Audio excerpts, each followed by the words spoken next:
Good morning, everyone. We're going to get this party started this morning. Please continue to enjoy your breakfast while we get things rolling. We have a morning filled with exciting speakers.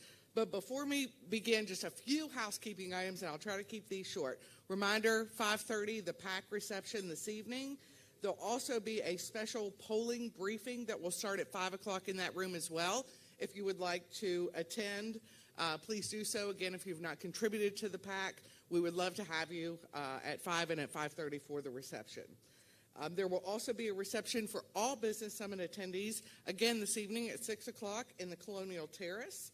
Also remember to fill out your exhibit cards. And for the first time, all four of the leading candidates for the governor of West Virginia will be on stage today at 11 o'clock. So please stick around. You definitely don't want to miss that. This will be broadcast live without commercial interruption by WSAZ in Huntington. So we have got to stay on schedule this morning. So you will see several journalists in the audience as well today as we are really excited to have this panel beginning at 11 o'clock. So with that, we're going to go ahead and get started this morning with our morning program. And I'm excited to welcome my friend and the great ambassador for the state of West Virginia, our Secretary of Economic Development, Mitch Carmichael, to the stage for an incredible economic announcement this morning. So, Thank you, Susan. Good morning, everyone. It's great to be with you again this morning. Yesterday was a fantastic day. Thank you to all the members of the Chamber and for Brad and Gordon and everyone who put this wonderful event together. My privilege this morning is to introduce someone that you've become very familiar with. You're in his hotel, and he's coming to the stage to perform a task that he's gotten very accustomed to. This will be a task, again, to announce a wonderful economic development project in West Virginia. In fact, this project that we will be announcing and introducing the company this morning to be with you as a newest corporate citizen in West Virginia is almost ready to begin operations. And so it's with great pride and enthusiasm that we welcome to the stage the man who will introduce the company, the one who has shepherded the state over these last several years to bring forth all these wonderful economic development projects. Please join me in welcoming the great governor of the state of West Virginia, Jim Justice.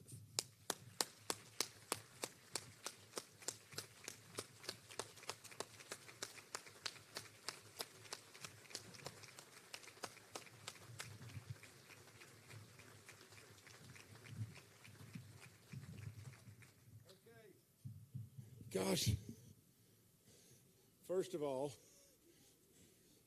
with what we're doing back to back to back to back to back, over and over and over in West Virginia, you would think as many times as I run up and down the steps of whatever that I do, I'd be losing weight. Baby Dog and I are trying, though. We're trying hard. And y'all look happy. So last night in the casino must have gone halfway good. So that means maybe not great news for me, but that's okay. It's really good. Okay. Yesterday, we had an incredible announcement, didn't we? Absolutely. The Pleasance Power Plant back online. And now today, here we are again with another incredible announcement. And this company wanted nothing. They only wanted really the recognition that we would announce who they are and that they're coming to West Virginia. Now, if I could just talk just a little teeny bit about this company. This company is on the cutting edge of making a product that is food wrapping that is completely biodegradable at your home. And so with all that, I'm not going to get into all the details because we've got with us the company president, and Murat is going to tell us a whole lot more in just a few minutes. But I'm going to read to you just a few lines. But listen to this. This is so interesting. Today, I'm announcing a joint venture between Tarpet of Turkey and Triton International Enterprises with a $50 million investment in Berkeley County. The joint venture is projected to result in more than 600 more jobs in West Virginia, high-paying jobs. The company has successfully set up its state-of-the-art facility, deployed cutting-edge equipment, and has hired a skilled workforce aiming to begin production in the upcoming months. Treplar is currently testing a new generation of food packaging material that is 100% home combustible. It just goes on to say more and more and more good stuff. And literally, what is going on in the eastern panhandle of this state is phenomenal beyond belief. But what is going on all across this state is absolutely a movement towards jobs and opportunity for our kids and so many, many things right at our fingertips. It is unflat believable, and we don't need to get in our own way. Let's just keep it rolling and keep it rolling in every way. So with great, great pleasure, I need to right now, with honor and everything within me, I want to introduce Murat Olgulkan, and he's going to come up and talk to us, and he is the president of this wonderful company. So please, Murat, come up and talk to us.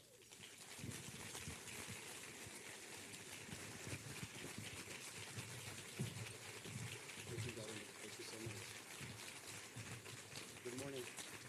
Good morning. Thank you, Governor, and thank you, everyone, for having us here today. We truly appreciate the firm support of the West Virginia government and the team in the Economic Development Center. The joint work of our teams played an instrumental role in turning our vision into a reality. We are also very thankful to the people of West Virginia. They embraced our company and our vision. We are amazed by the passion they have for the environment, and we are humbled by their support. Our journey began many years ago with a simple question: how can we reimagine packaging to be both functional and environmentally responsible?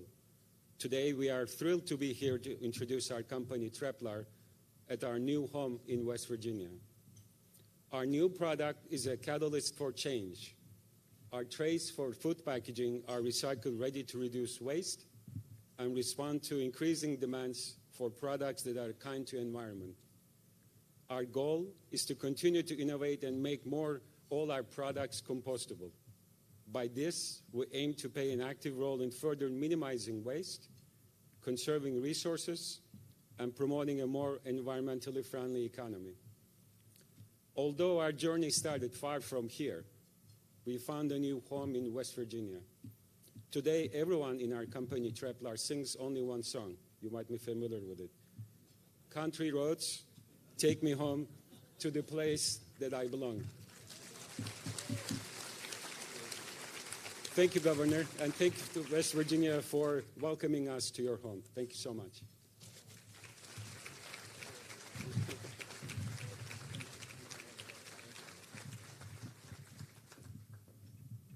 The only other thing I'm going to add is just this. You can see I'm surely not very dressed up and everything, but I'm going to tour the flood damage and everything, a lot of places across West Virginia, and please keep those folks in your prayers. Thank you for all you do. I've said it many, many times. I said it yesterday. I say it again today. You're it. In the game of tag, you're it. You've been it, but now you're really it. So don't forget that. That's no tag backs. You're it. Go with it. Thank you. God bless you.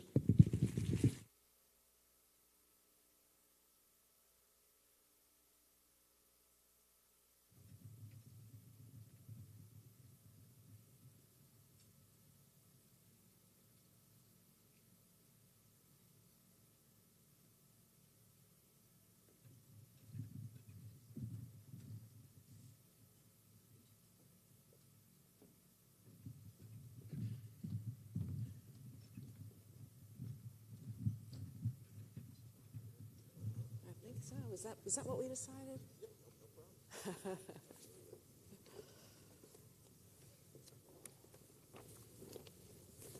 What a wonderful way to begin the day. Thank you, Murat, for choosing West Virginia. It's a theme we keep hearing again. It's a great day to be here at the Business Summit in front of a really beautiful crowd and a beautiful place.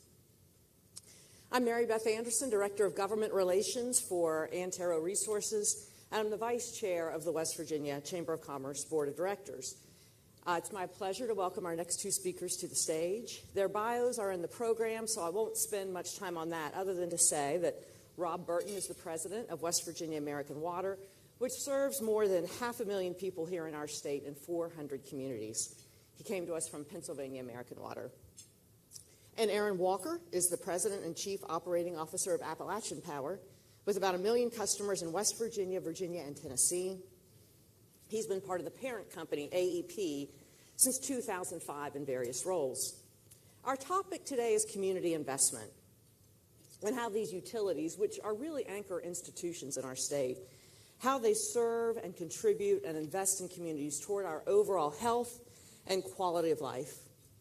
It's a changing circumstance and an evolving role, so I'm eager to get their take on it.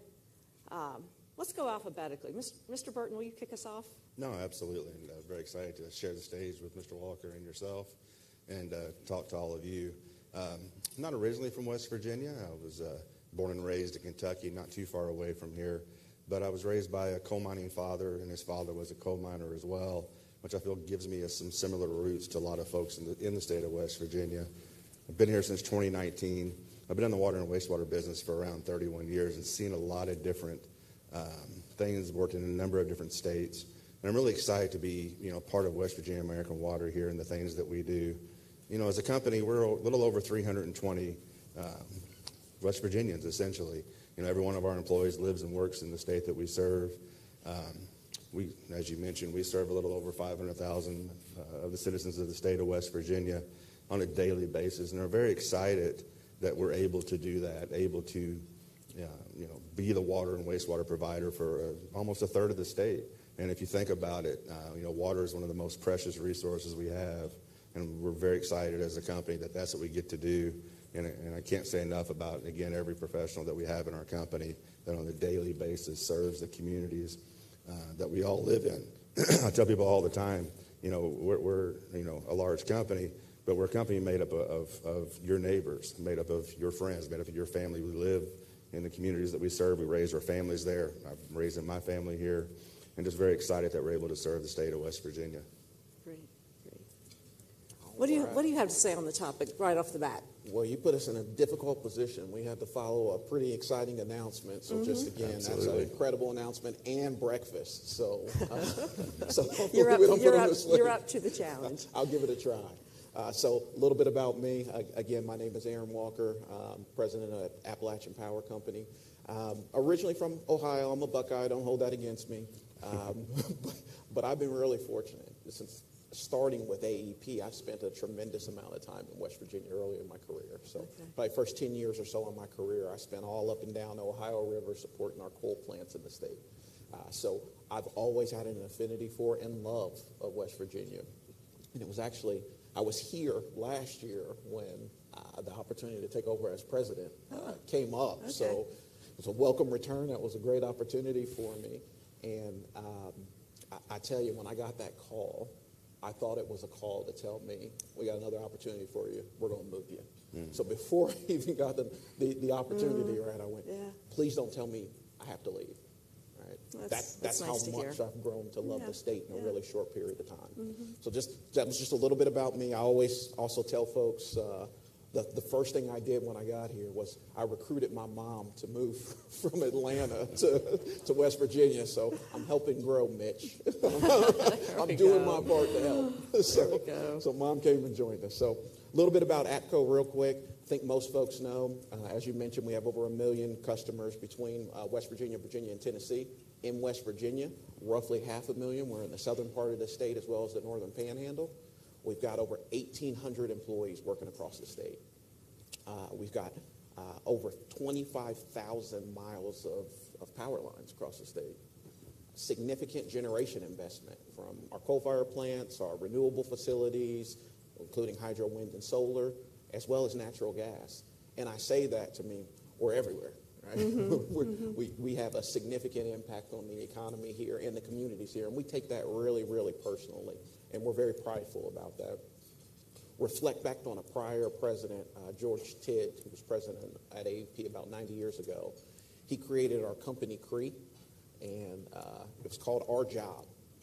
And love it because we're right front and center, and Our Job says we only prosper if our communities prosper. And so we're going to do everything we can to make that happen. And so that's just embedded in who we are and how we go about doing business. Wow. We only prosper if our communities prosper. It's something I think true for all of us, huh? Absolutely. Tell me more about how you kind of fulfill this mission that I hear about, to provide services and help communities. How do you do it in some of our more rural or poorer counties? What are the challenges there?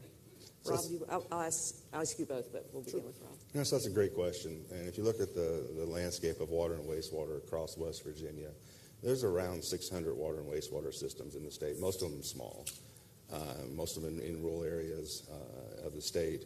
And that presents a lot of challenges. And most of them do a really good job with what they have. Mm-hmm. But resources are difficult, right. Expertise is difficult, access to capital is difficult. But they serve the needs. They serve water and wastewater services to every corner of the state, but sometimes they need help with that.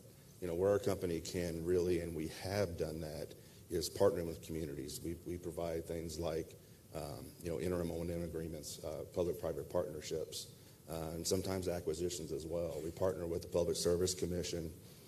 They have a program around distressed and sometimes even failing utilities, where we work with them, as do other utilities in the state. We're not the only one, on systems that need more assistance than that, and they really need maybe someone to come in and help them run the system, or maybe eventually take over that system.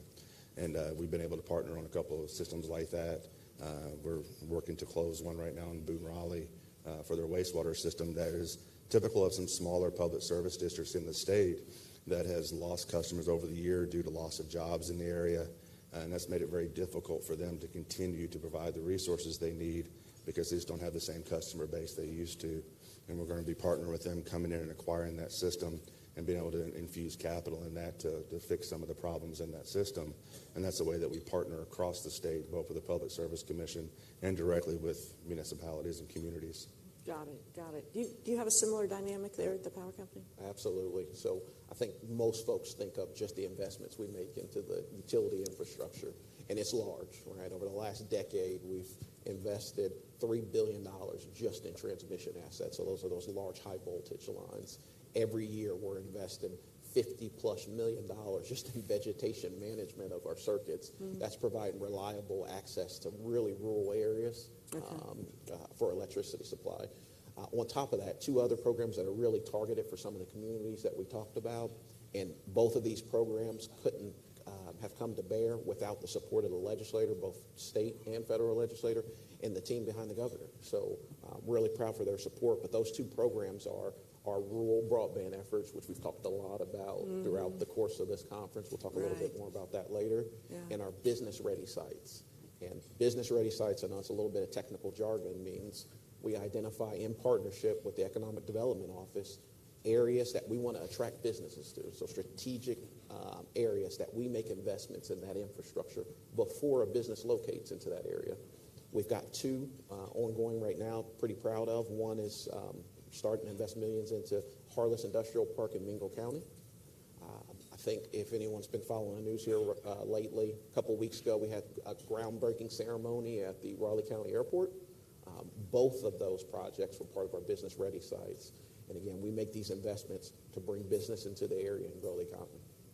Great. All of us here at the Chamber are vitally interested in that topic, so thank you for hitting on that.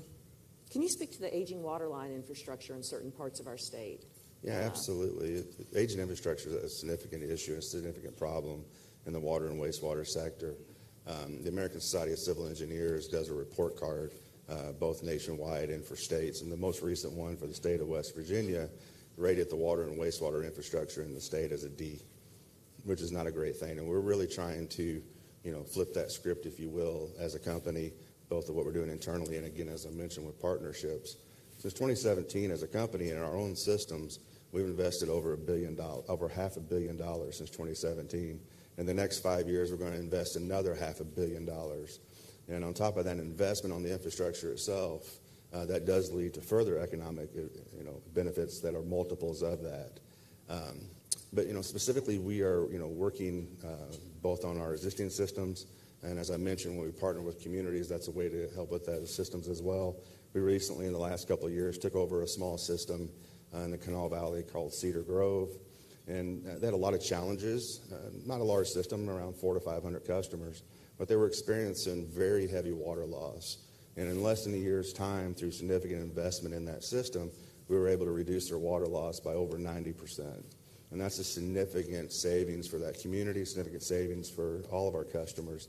And that's just an example of the things that we're doing, partnering across the state to improve infrastructure.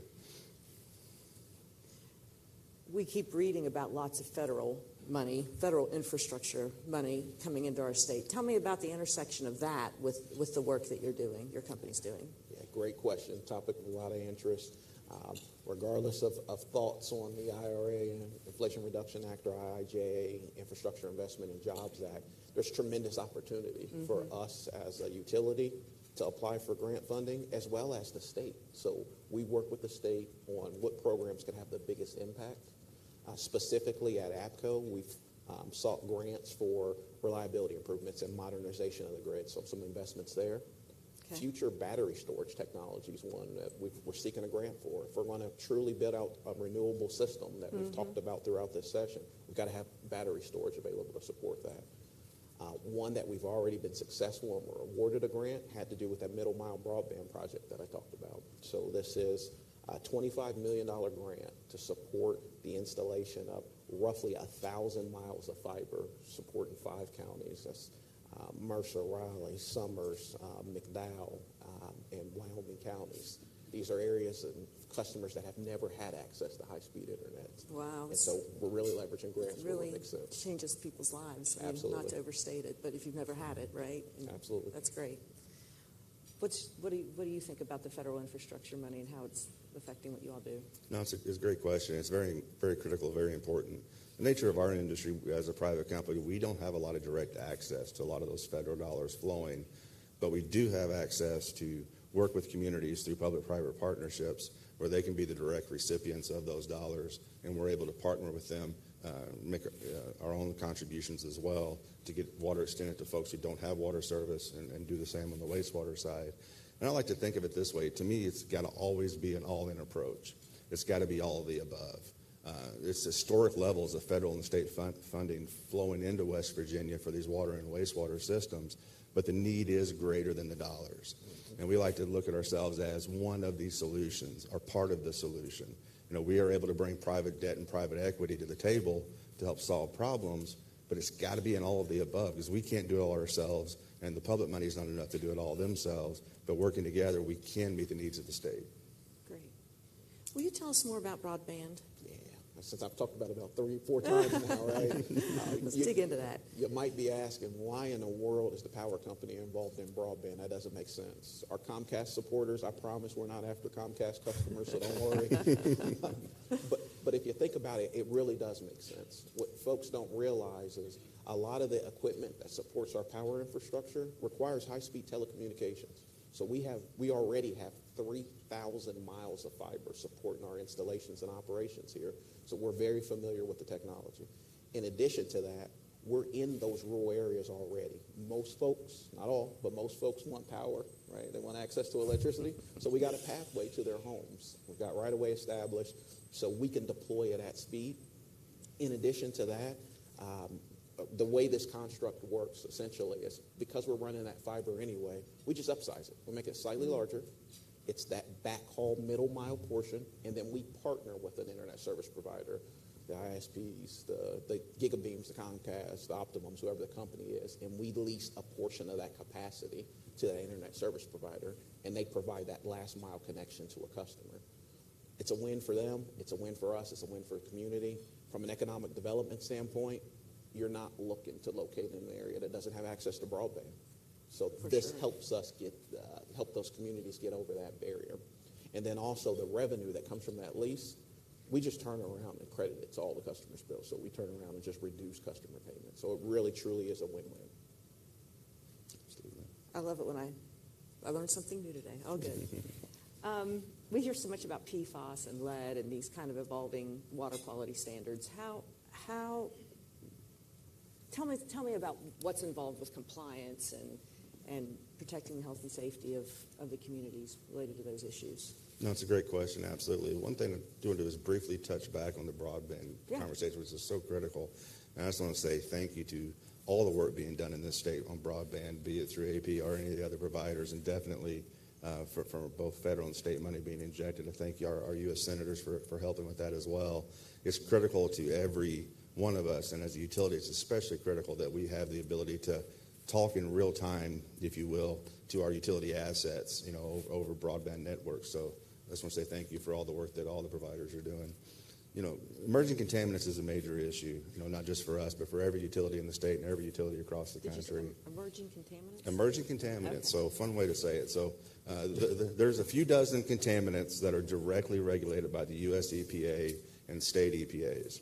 A few dozen that are directly, not hundreds, but a few dozen. But there's hundreds of potential contaminants. And so there's an ongoing process that most utilities, we as well, work with both federal and state EPAs to identify potential contaminants that maybe should be regulated or should be looked at closer, or to ensure that we have adequate treatment to take care of those. And one that has come up, not really, it seems recent, but it's been on the lips of a lot of water providers for years, is the family of PFAS, chemicals. And recently, EPA has put out proposed regulations around that. And I'll say as a company, not just ourselves, we're a state affiliate of a very large, the largest regulated water and wastewater company across the country, American Water, who works directly with EPA, who works with the American Water Works Association Research Foundation to find treatment techniques for these emerging contaminants. But we also work directly with EPA on regulations themselves and with federal and state legislators on legislation around those. So it's important that the appropriate chemicals, the appropriate constituents are regulated, and then what's the pathway to being able to treat and take care of those.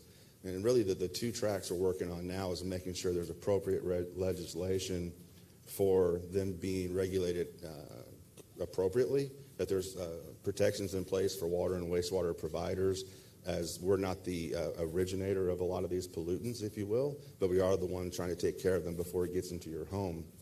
So there's both a need for dollars and a need for protection from a liability standpoint. But the biggest thing we're doing is using both our internal expertise and our external third-party expertise that we partner with all the time to find the right solutions.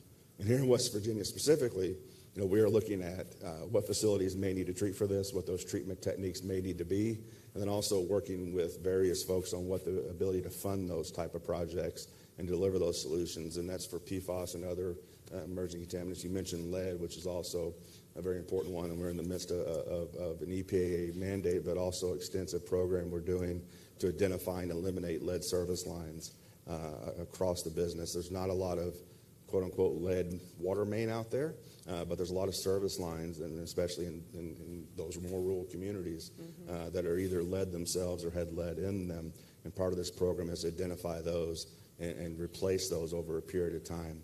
And we're partnering with that, and every utility across the state is doing the same thing. So great questions, and it's one of those we'll be working on ongoing. We have about 5 minutes, and we're going to do our part to keep to time here. We've heard a lot about that today. I want to give you guys an opportunity to talk about another important part of community investment, and that's, of course, your opportunity to give money, to give volunteer hours. Is there something you'd like to highlight for this group? Sure. Appreciate the opportunity. Absolutely. So we talk about how we make investments in the community. That extends to charitable contributions and volunteerism. Like I said, that's part of our company creed. Very fortunate to be in a position to help a lot of the folks that are in this room through wonderful efforts and exercise they have underway. Two I'll highlight, because really when we look at giving, we kind of focus on that basic human need and education. Those are kind of our primary areas that we invest in or give to. So one, which was really neat, seeing it on the video yesterday when Brad and Tony played the Marshall video, the Bill No Flight School there at the airport. We had a $750,000 Nice. grant that we provided to help that program get off the ground. In addition to that, we invested in some of our local technical colleges so that they can develop a curriculum that supported aviation maintenance. So that's something that's near and dear to us. Most recently, we're working with an outfit, the Appalachian Service Project, ASP, $500,000 foundation grant to ASP, and these folks are amazing. They get together and they meet with homeowners who can't manage much needed repairs, be it roof leaks, be it someone recently lost mobility and they're confined to a walker or a wheelchair, helping them construct an ADA compliant ramp to get in and out of their homes or to widen doorways. And while we're really proud of that one, in addition to the $500,000, it provides an opportunity for our employees to engage. So just last month, we had over 70 employees working on these projects, bringing their skills and knowledge to help ASP make these home improvements. So those would be two I highlight. Yeah, great. What do you have to add to the discussion here about giving? No, it's a great thing, and we love to get back to the communities again that we live and serve. One quick thing I do want to mention, along with other things that I do, I also serve on the board for Advantage Valley, an economic development organization in the valley from Charleston to Huntington region, if you will. And we are proud to accept grant dollars at times from AEP for various functions that we do there. So I want to say thank you for that. But as a company, again, all of our employees, live and serve in the communities that we take care of. And we're very proud to volunteer. Just this past year, we, as a company, gave direct donations of over $400,000 to events and community needs. And then we also partner with American Water's Charitable Foundation, an independent arm of our company, to give grants to various projects around the state. Hoping to make an announcement on one here in the next couple of weeks or so, so be looking for that press release. Okay. And then you mentioned the volunteer activities, and again, our employees come to us with ideas on how to volunteer. We participate in over 100 community events on an annual basis, and some of that is directly born out of the leadership of the state. Some of it is directly born out of many of you coming to us, wanting to partner with us, and a whole lot of it is our employees coming in and saying, we want to do this, we want to volunteer here. Will the company come alongside with us? We also have a program as a company which I really like, is that any of our employees who give to charitable needs throughout the state of West Virginia on an annual basis, our company will match those givings both in dollars and convert hours they give into dollars as well. So it's a very important program that our company does to encourage that volunteerism, encourage folks to give back into the communities that we serve. I've learned through the preparation on this panel, and then even today hearing their remarks, that these companies and these gentlemen are so committed to their mission to serve our communities. And it's about health and quality of life, and it's important stuff. So thank you for what you're doing. And it's more high tech than I thought. It's more evolving than I thought. And your hands are in more places than I thought, right? Broadband, et cetera. So thanks for the work you do. Thank you all for your kind attention. And I'll ask the next panelists to come, but I think we're going to roll a video, right, Brian? Okay. Thanks, guys. Thank you so much. Yeah, for sure.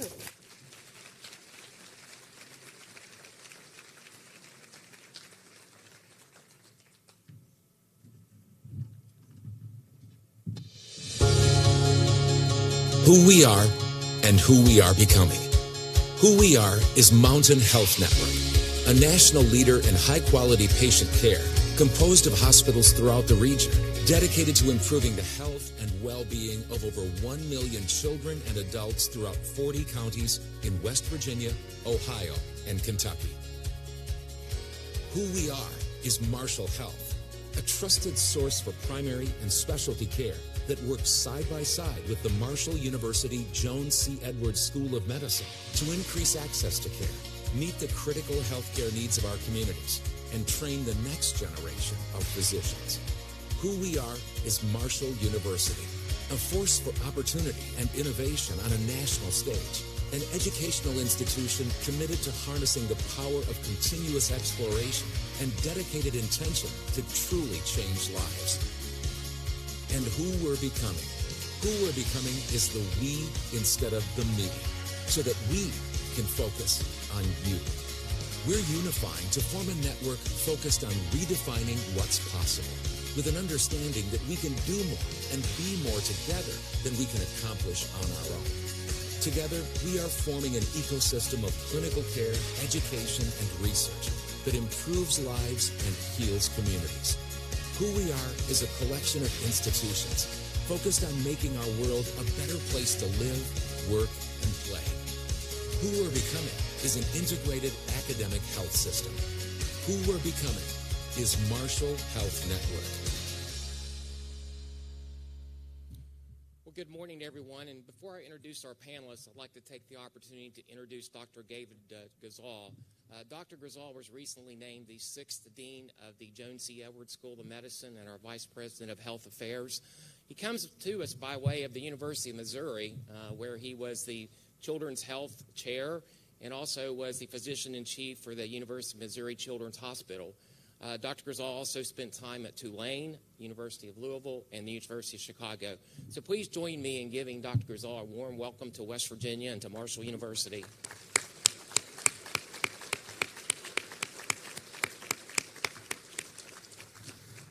Now I may give a brief introduction to the esteemed group of panelists I have here with me today. First is Dr. Kevin Yingling. Dr. Yingling is currently the CEO of Mountain Health and also the president of St. Mary's Medical Center and Cabell Huntington Hospital. He has spent 25 plus years in the Huntington region and has been a leader of academic progress in our region for a number of years. He's the founding dean of the Marshall School of Pharmacy and someone who is focused on the well-being of patients and bringing a united health system to this area. So join me in welcoming Dr. Yingling.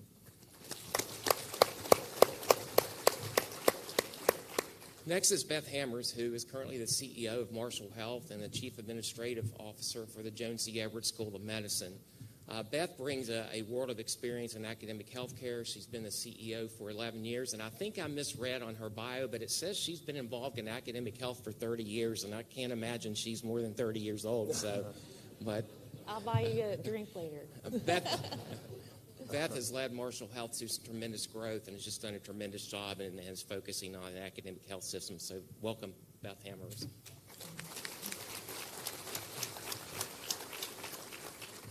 And finally, Brad Smith, the 38th president of Marshall University, my friend and mentor. As you know, Brad was previously the CEO of Intuit for 11 years and was consistently voted one of the top CEOs in the country. And any of us who get to spend any time around him see how inviting and inspiring and motivating he is, and no doubt why he was selected as one of the top CEOs in the country year after year. Brad. Thank you, Tony. Before I ask the questions of our panelists, I just want to kind of give you a brief overview of how we got to where we are today. In April of this year, the governing boards of Marshall University, Mountain Health Network, and Marshall Health unanimously voted to sign a letter of intent to create an integrated academic system in Huntington, West Virginia. We spent a great deal of time getting to where we are today. We began this journey over a year ago. Our goal was to weave these organizations, who are already closely aligned and affiliated, into a robust healthcare alliance where we could set new standards in healthcare, education, and research. And as a result, we are now going to have the Marshall Health Network. It's been an interesting journey as we've gone along this path. And as you know, healthcare is changing rapidly in our country. And we quickly realized the need to shift to a value-based proposition was imperative. Just as we've seen the world of academia change to a more collaborative system to solve complex problems, we too in healthcare need to shift to focus and to prioritize our health outcomes and the holistic well-being of the patient. We quickly learned that we could do this, and if you look around the system and around the country and around our region, the academic healthcare systems are where the growth is today. And we're very excited about forming this at Marshall University. We quickly learned that we had a remarkable alignment of purpose. Each of these entities, Marshall Health, Mountain Health Network, and the Joan C. Edwards School of Medicine, bring their unique strengths to this relationship. And as you combine those strengths, we set the platform, we believe, for a healthcare system that can set excellence to our community and to the state of West Virginia. In the end, we envision a healthcare system that will harness the power of knowledge, the compassion of healthcare, and the resiliency of education into a system that will promote the well-being of our patients and take us into a new legacy in the generations to come. So thank you very much.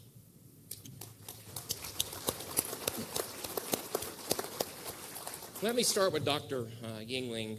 Dr. Yingling, Marshall Health Network, would you break this down for us? Tell us how all these different institutions that are involved fit into this equation. Sure. First, I want to say good morning, Tony. Good morning, Buffy. Good morning, Brad. Good morning to everyone.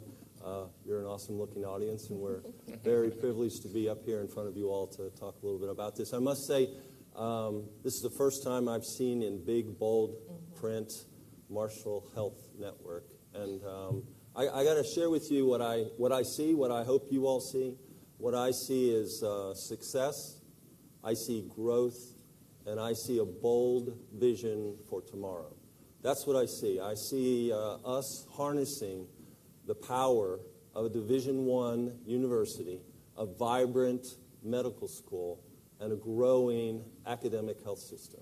That is a powerful combination. I will propose to you that that is the equation. Unifying the resources, the resource capabilities, the clinical enterprise, the think intellectual capacity, the people, the facilities of a Division I university, a vibrant medical school, and a growing healthcare system. You know, our healthcare system, you saw the promotion as we walked in.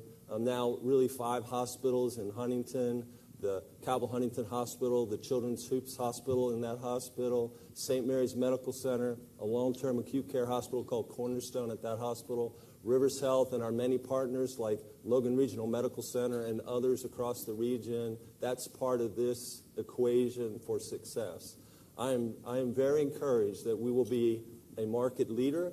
We will be market competitive across a growing regional footprint of the region that we cover in this state. I want to break it down and make it a little simpler. I need to make things simple so I can understand them. I'm going to use an analogy, an engagement, a marriage, and building a house. This engagement has been going on for almost 50 years. Almost 50 years ago, Marshall University decided in their wisdom that the right thing to do was to create a community-based medical school in Huntington, West Virginia. And that engagement has been going on for the last 50 years between a university, a medical school, a healthcare system. You know, iron sharpens iron. Not every day did we like each other. Some days we really like an engagement. Can't believe I'm going to marry that person. Oh, yes, I really want to marry that person. Now we're married. We're really married. We see this bright future. We see this success, the growth, that future intention of where we're going. We will be a premier healthcare institution, a healthcare system for West Virginians and the entire tri-state area. And I would say to you, we see it in the name. Now, that was the first part of that technical question that Tony just asked me. My second part answer to this question is this. As we explored who we are, as we explored our DNA, we began to understand there were some real areas of experience and expertise that we held. I credit the president, I credit the dean for having, if you will, dissected through this. And we identified 4 real areas of expertise from our experience that we feel are the pillars of excellence that we can move forward. Those are addiction sciences, rural health, addressing obesity and metabolism, and geriatrics or elder care. Those are clear areas that we hold expertise in. Expertise in what we do every day at Marshall Health Network. And I believe expertise that will move horizontally. You just heard, you're smart business people. You know organizational leadership. You just heard a vertical integration process, and I'm sure you were encouraged. Now I'm telling you what's the horizontal part. Now I want you to bear with me a minute. I'm going to do a poll. I don't have a QR code. I'm not smart enough to be able to do all that. I'm going to ask you to do this survey in your head. I'm going to ask you to think about yourself, your family, your community, even your business community. That's what I want you to be thinking about. And I want you to think about in this calendar year, 2023. I want to take a little poll. You don't have to raise your hand. You can raise your hand inside of your head. How many of you have had challenges, family, friends, community, business community, in addiction? abuse, death, recovery. How many of you in this room, for instance, today, when you got up or when you drove here yesterday, those that are out of town have driven through this state, it's absolutely gorgeous. But how many of you in the last year have had concerns about rural health care and access to health care? Where am I going to get care? Do we have obstetrics deserts in West Virginia? I don't need to go on. How many can hold their hand up? Next, I'll say, how many have been challenged with and thinking about obesity or metabolism like diabetes? How many have thought about, how do I get access to care? What's the right drug? What's the right treatment? What's the right outcome for kids and adults? And the last, I would say, how many have had concerns about their mom, their dad, their grandmother, their grandfather, an elder person in their church or in their community? Now, if you all are thinking about elder care and thinking about the CEO of your company, we're probably in the wrong business. But I would say to you that elder care is a constant concern of all of us. Now, we know from our DNA evaluation that at Marshall Health Network, those are the 4 pillars that we're going to focus on. We believe they are really important in today's world. They're not only important in your family and my family, they're important in West Virginia, they're important in Central Appalachia, they're important to the entire country. And as we do research and discovery and advancements in clinical practice, it will really be applied across our system and across this state. It's really valuable. And the third point I want to make to answer the question is, this is a business summit. I heard Governor Justice just a few minutes ago talk about jobs and jobs in West Virginia. There's no doubt that Marshall Health Network will create jobs. We are the leading employer in our entire region. We will continue to grow. But more importantly than that, we will be creating jobs for the future. We will be creating a pipeline for education and training and graduate medical education, physicians and nurses that will help to not only fulfill the jobs that we create at Marshall Health Network, but will create the job openings across the entire state. I will also make an argument today that in a few minutes there's a session that's going to be held called A Healthier West Virginia Workforce. You can look on your agenda and see who the participants are. A Healthier West Virginia Workforce. I would make it clear that those 4 pillars of excellence will be the solution set to the things that you hear about when they speak about a healthier West Virginia workforce.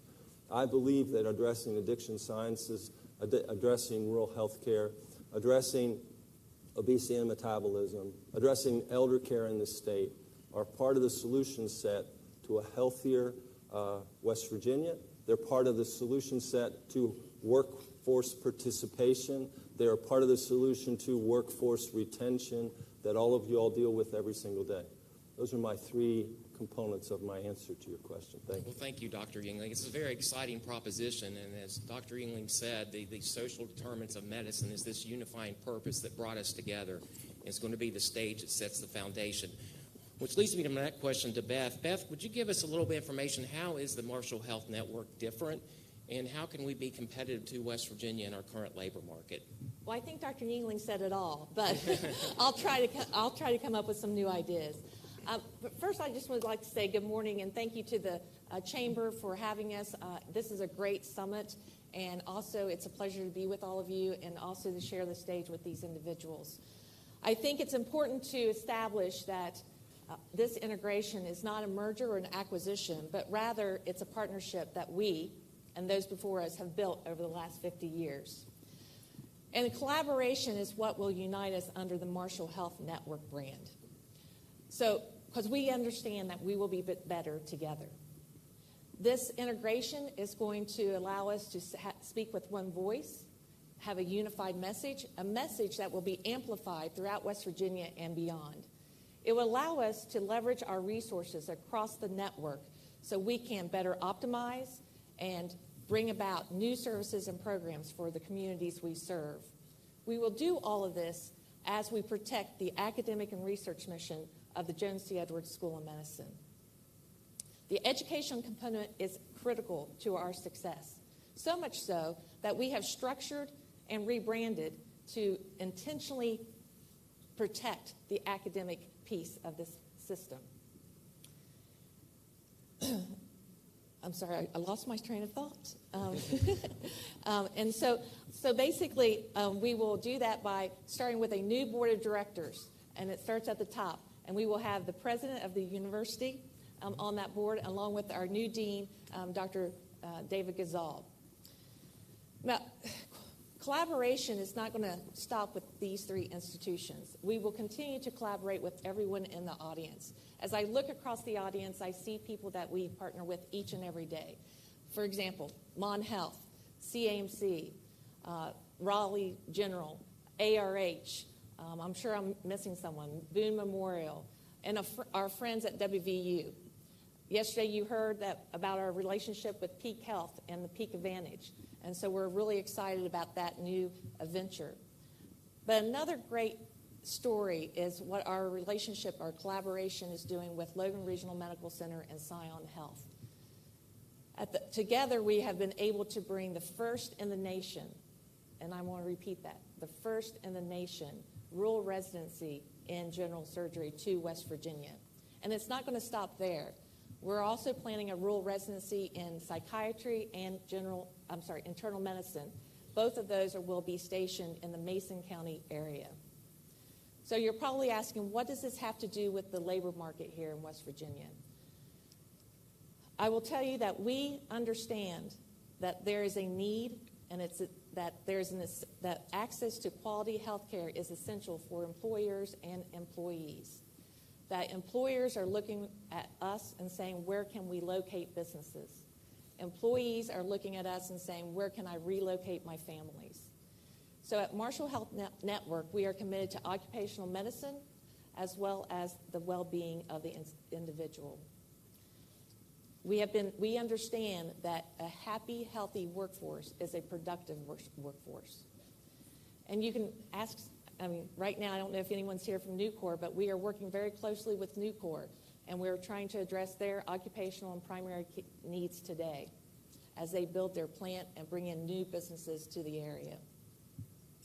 So in my opinion, this integration will not only strengthen our three institutions, but it will also strengthen our communities we serve, and that's through the power of we. Hear, hear. President Smith, let me ask you, you've frequently talked about the West Virginia Forward Study, and you talk a lot about strategy and growth. Let me ask you, how does this new network, the Marshall Health Network, fit into West Virginia's plans for strategic growth? And also, how does this impact education and research at Marshall University? Yeah, Tony, thanks for the question. It's great to be back. Great to see everybody this morning. The crowd is just as filled today as it was yesterday, which is amazing. I love it. I'll start first with just picking up where Beth was. It's important to realize 50 years of engagement, you get to that point where you complete each other's sentences. I love Dr. Yingling's response because I think it really frames the overall strategic effort, and then what Beth emphasized is how important it is to our communities. The thing that I would say is this ladders up to the bigger state strategy and, quite frankly, the role our state plays in the greater Appalachian region. We're the only state in the 12 states that make up Appalachia that is fully encompassed in Appalachia. So we are the heartbeat. We are the soul of Appalachia. So goes West Virginia, so goes Appalachia. And this work is actually grounded in the work that was done in 2016, West Virginia Forward, that we spoke about yesterday, where we had a unification of efforts between the state and the major universities to say, where can we as West Virginia solve important problems for our communities, our state, Appalachia, that ultimately will solve problems for the world. You heard us talk about those six. Cybersecurity, where we are distinctive.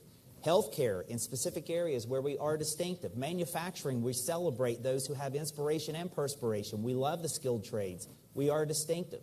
When you get into energy, we are an energy state. We are distinctive. Aviation, I won't rattle through all the things I said yesterday. Suffice it to say, you're welcome. We are distinctive. And entrepreneurship. But what's really amazing about this is what Dr. Yingling pointed out. We don't have a monopoly on some of the challenges that we've had to try to solve through innovation in West Virginia. We don't have a monopoly on addiction. We don't have a monopoly on elder care and aging population. We don't have a monopoly on digestive health or obesity or diabetes. And we don't have a monopoly on trying to get access to health care for those who may not live close enough to a hospital or to a doctor. But we do have solutions that have caught the eye of everyone around the world. So we have chosen those areas to be distinctive. And what I love most is it fits under the Universities United. If you think about how we work collectively, our friends at WVU have said we can lean in on neuro, heart, cancer, and children, very important things. They're not monopolies. We work with them on that. And then we said we would lean in on these 4 areas, and together we'll be a stronger system with all the other hospital systems you heard Beth talk about. So the collective power of we will make West Virginia distinctive. We will solve problems for our communities. We will solve problems for our state. We will solve problems for Appalachia. And we will solve problems for the world. That's the power of we. I'm going to ask each of you, if you would, take a moment, and I want you to think of this new network, the Marshall Health Network, and think of one word that comes to mind and the impact that it will have on our region, our economy, the state of West Virginia. You got that word in your head now? Okay, I'm going to start with Beth and then go to Dr. Ewing. And Brad, would you please tell us what your one word is and explain that word, please? Was the word supposed to pop up behind me? My word is holistic. And I think it was Aristotle who said, the whole is greater than the sum of our parts. And I picked this word only because when I think of Marshall Health Network, I think about how it's our strategic partnership and how it's going to look going forward. We're going to encompass a visionary approach to health care. And I think, kind of going back to something Dr. Yingling did, and that is, how many of you have children and grandchildren? How many of you are caring for aging parents or consider yourself the primary caregiver for your family and loved ones? Because it's you that will make Marshall Health Network to look at a 360-degree approach to health and well-being. For me, holistic means that it signifies a shift on how we are delivering healthcare services. It's how we are training future healthcare professionals and how we are engaging with our communities. It's an evolution from us being an academic medical center to becoming an academic health system, because we want to be more than a healthcare provider. We want to aspire to be your comprehensive healthcare partner for you and the community at large.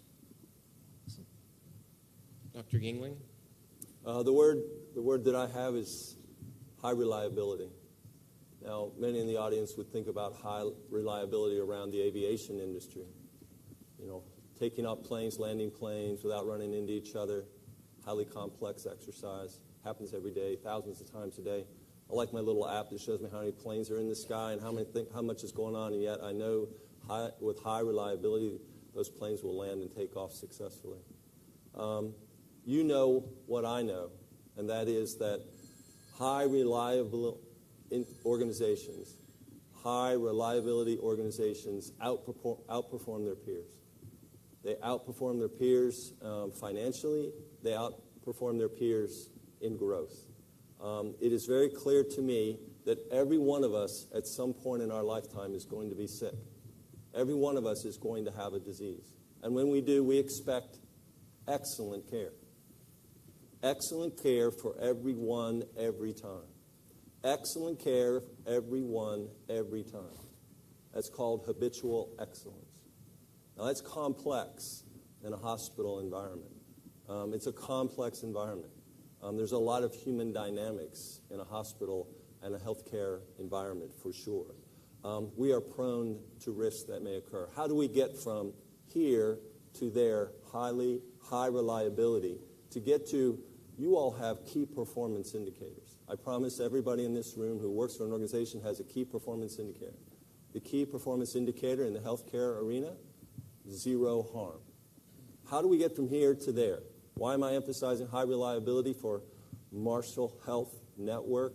I believe that with one firm, a shared purpose, a highly reliable organization, you can get to that place. I believe that we are creating the strategic alignment for success with a shared purpose for the right outcomes at Marshall Health Network.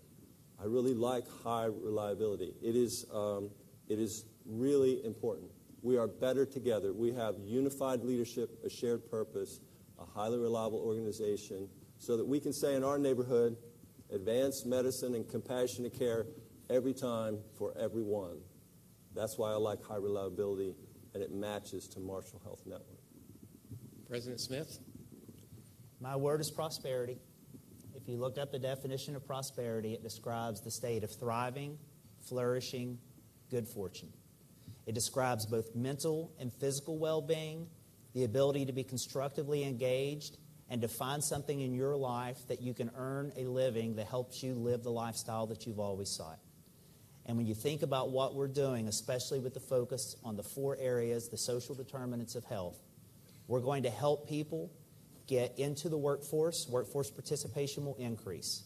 That will create job growth, that will attract more companies to come, that will help revitalize the economy in the communities in the state and Appalachia, and that will lead to prosperity for every West Virginian.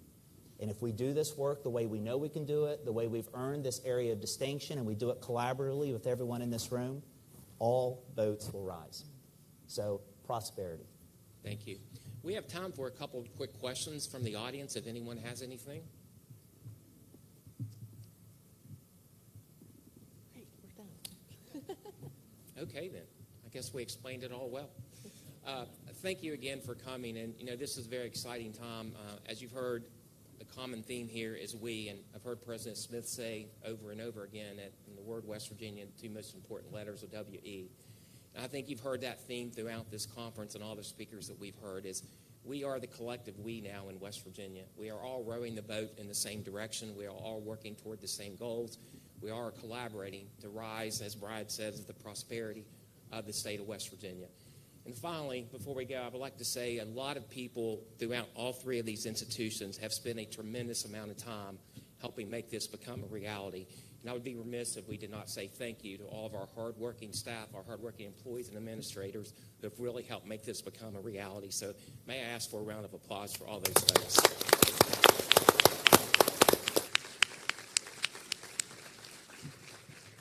Well, again, thank you again, and we look very forward to this relationship. We've been closely affiliated for a number of years. We are now formalizing this relationship between us and the Marshall Health Network, and I think you're going to see a platform where you see growth, progress, and innovation, and will attract a new type of health care to this region and to this state. Enjoy the rest of your conference. Thank you.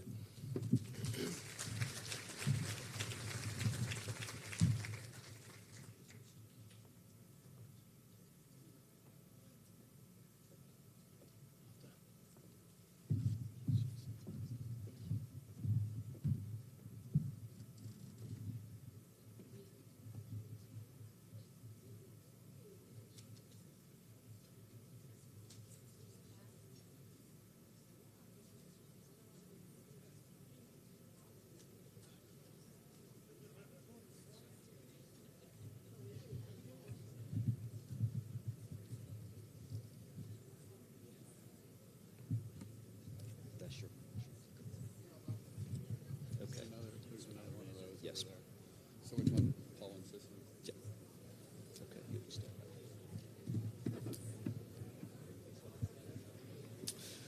up. Good morning, everyone, and thanks to our panelists that just left. We appreciate that.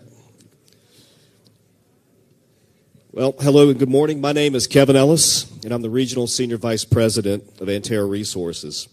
And I'm very pleased this morning to introduce the next speakers. Paul Rady is the co-founder, president, CEO, and chairman of Antero Resources. Antero first entered West Virginia in 2008, following its purchase of leasehold acreage from Dominion E&P in a farm-out deal. Paul and Mike will talk in detail about the evolution of Antero in West Virginia. I first met Paul in 2010 as Antero was closing the purchase of my former company, a small production business from Ritchie County that was owned by Mike Hall and the late Sam Ross. Paul made a visit to West Virginia then to talk with the new employees, including myself. I learned then what I still know today to be true. Paul puts people first. From creating family-sustaining jobs to his philanthropic work in education and medical care and research, Paul insists on a culture that values the contributions of people. Paul began his career in the natural gas and oil industry in Denver with Amoco, working in its geology department. After 10 years at Amoco, Paul became chief geologist at Barrett Resources. As a testament to Paul's scientific and leadership acumen, he became the CEO there before going on to lead Pinnacle Energy as its president, CEO, and chairman. Paul co-founded Antero Resources in 2002. And for those of us here who call West Virginia home, we know that all roads lead to West Virginia. It's no surprise that Paul, through his journey as an outstanding entrepreneur, also found his way to West Virginia through Antero. Paul embodies the true wildcatter spirit and was recognized as such in 2018 by the Western Energy Alliance. Throughout his career, Paul has applied technical and business expertise to successfully delineate and develop unconventional natural gas resources. He's well known across the country for his scientific rigor and business leadership, but that's only part of the story. Paul, while a brilliant scientist and entrepreneur, is something else. He's a champion of people, from employees to landowners to the residents of the communities where we work. Paul puts people first. Mike Kennedy, to my left, is Antero's chief financial officer.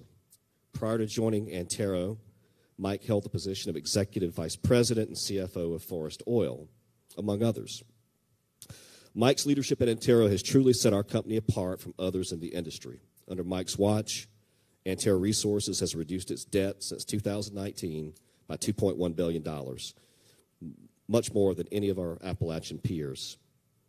Mike's also managed a shareholder capital return program that has been very beneficial for our shareholders and for the company during the same time period. The point is, these are all important metrics that define the relative success of upstream oil and gas companies and a point of differentiation for Antero. But, as with Paul, Mike's business successes are just part of the story. During a trip to West Virginia a couple of years ago, I had the fortune of driving Mike around to various Antero locations in Doddridge, Tyler, and Wetzel counties. As Mike and I discussed our past careers, he shared with me that while working as an auditor at Arthur Andersen, his peers really had little interest in working in the energy space. Mike saw this as an opportunity and told his peers that he would take on these projects. I suspect Mike reflects back on that decision now as a pivotal moment in his professional career, and that decision really captures Mike's approach to business, which is to seize the opportunities for success. Mike also shared with me that throughout his career, he's valued the time he spent with employees and their families in the community, and he feels very at home visiting our people in the field. Our company's success is because of a people-first approach, and it's a culture that these gentlemen have cultivated throughout the Antero family. At this time now, I'll hand the program over to Paul Rady.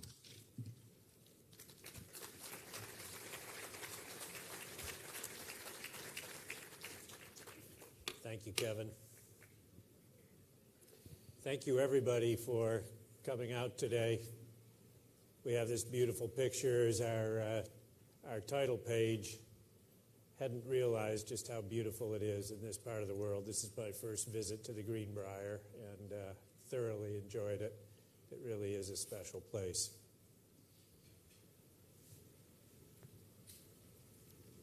There we are again. Names and titles. So let me open by explaining Antero. We are actually two public companies, Antero Resources, which I'm showing on the left. Let me try my laser here. There we go. And so upstream is the drilling and producing and moving the product. Midstream is its own separate company, and that is focused on building infrastructure to support Antero Resources activity.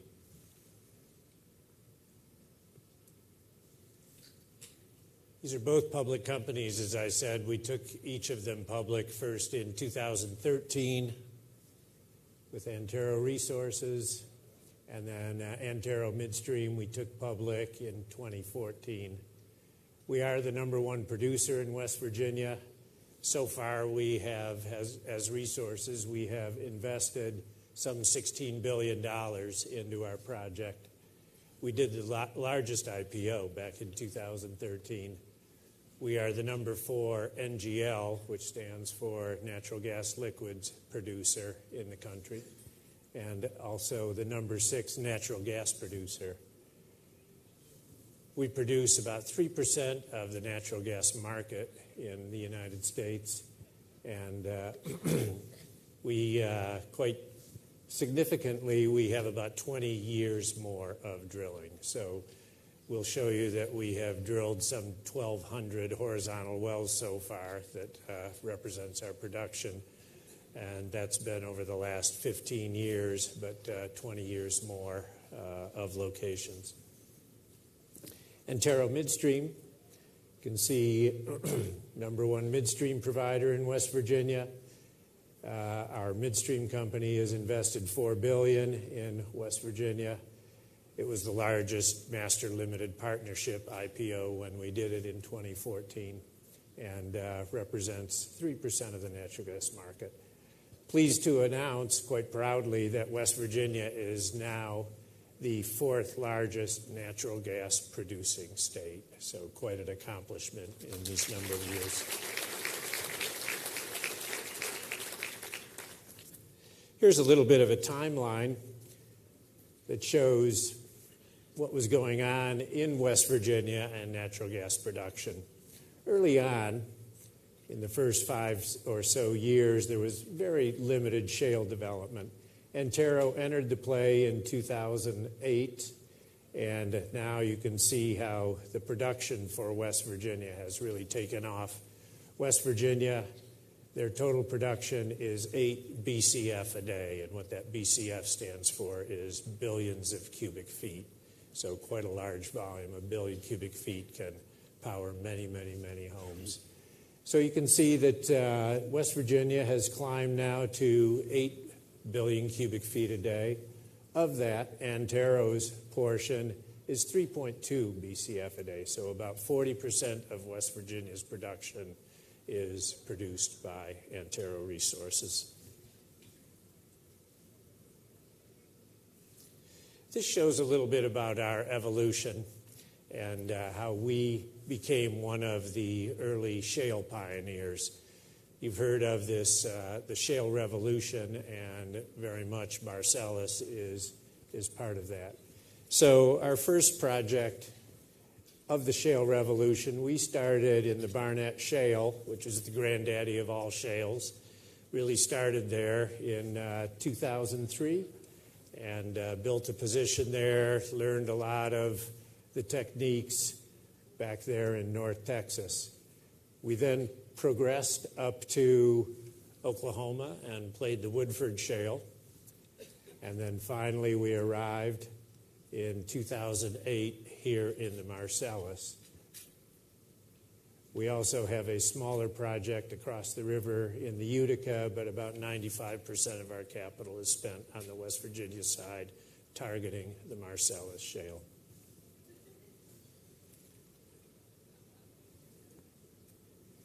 Now, of course, a geologist sees the world through geologic eyes, and so this is a little bit unusual, but this is how they relate to each other, and this is how we meaning Antero, first came to the Marcellus.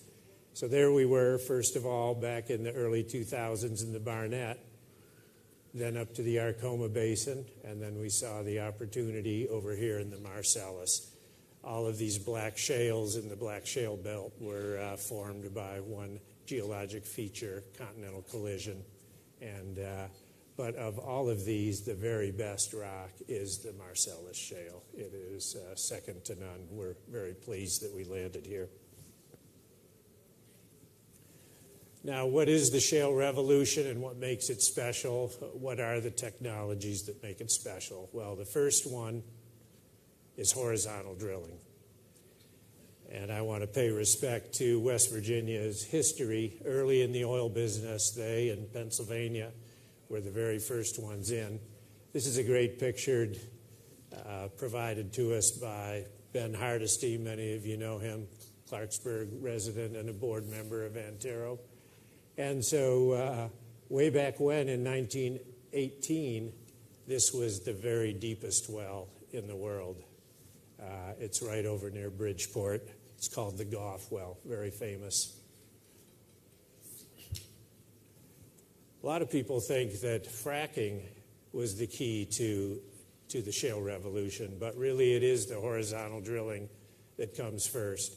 But there has been almost always fracking, so from the time oil was discovered in this part of the world, this is the very early primitive fracs. And so you can see on here, it's quite interesting, but these are called torpedo fracs. And so Here's the torpedoes loaded on the wagon, and from what I read, the nitroglycerin itself was kept up with the horses in front, but it's the operator's job to load the nitroglycerin into the torpedo and then drop it down the wellbore, and that's how they would fracture the formation. It was not the best job.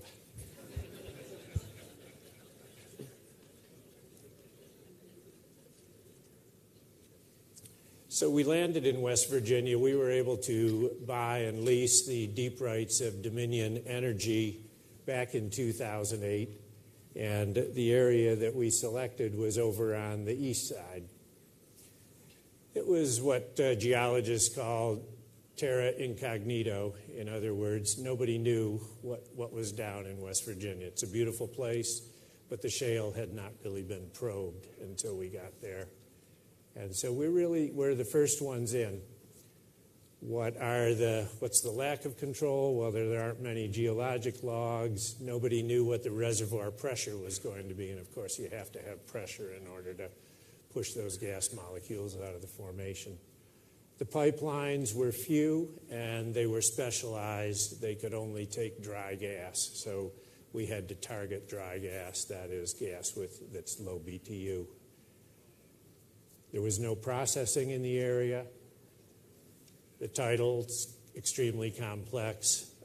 A lot of our leases that came through the Dominion transaction actually dated back to John D. Rockefeller and Standard Oil. And so that was in the 1890s or so. And you can imagine just how many times the title has split into different airships. So our land department still, we of course want to find out who owns the minerals so we can lease it, but we don't want to pay the wrong people. And so we have title studies with many of our landmen, and there might be 300 heirs for one little tract, and we track them all down. But it's quite a barrier to entry for the other companies that just haven't put in the work to find out who owns it. You know, naturally, we want to get the money in the right hands to the people who do own the minerals. So we started out in Harrison County, which is where the Dominion acreage was. And this is a story of it wasn't all up and to the right from the very beginning. We selected this site here, drilled a lateral, too rich, could not produce it. That was not good. Then we came up here to our second well, and that one was also a little bit of a made your heart beat. That one, we came up here and did some high science where we drilled a vertical well to look at the Marcellus.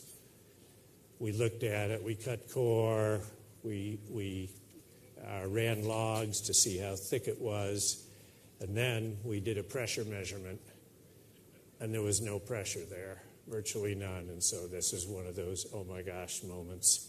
We had spent $350 million buying the acreage, and if there's no pressure, then it can't produce. So that was a little scary. But we had a theory for all of our preliminary work actually depleted the reservoir a little bit. And so we said, well, let's drill our horizontal. So we kicked off and drilled our first long horizontal well here. Had some difficulties, but it was about 6,500 feet long. We finally complete it using the techniques that we've learned all along the way, and it was a major discovery. And it was dry gas to boot, so we could put it in the pipelines. So that's when everything broke for us, and we were off to the races. So this is the discovery well for the play through here. When you look at how things have changed over time, when we first got into the play, this represents the 86,000 acres that we had from Dominion here. Now we're up to 440,000, and if you do the math on that, we have pretty contiguous acreage for about 800 square miles, and we continue to lease and drill. Our producing wells when we entered the play was none. Now we're at 1,200 plus, all horizontals, never a dry hole. Back then, we only had 200 future locations. Now we have 1,800 plus. We drill 60 to 80 locations a year, so it's going to last us a long time. Had no production. Now we are one of the biggest producers in the play. The capital then was $347 million that we had invested. That was the amount to buy the deep rights from Dominion. We have since invested $16 billion. Here is some of the comparisons on Antero Midstream. No throughput, no capital. Now 3.1 BCF a day is flowing through Antero Midstream, and they have invested $4 billion. So between the two companies, $20 billion of capital that we invested so far. And we're glad that we have.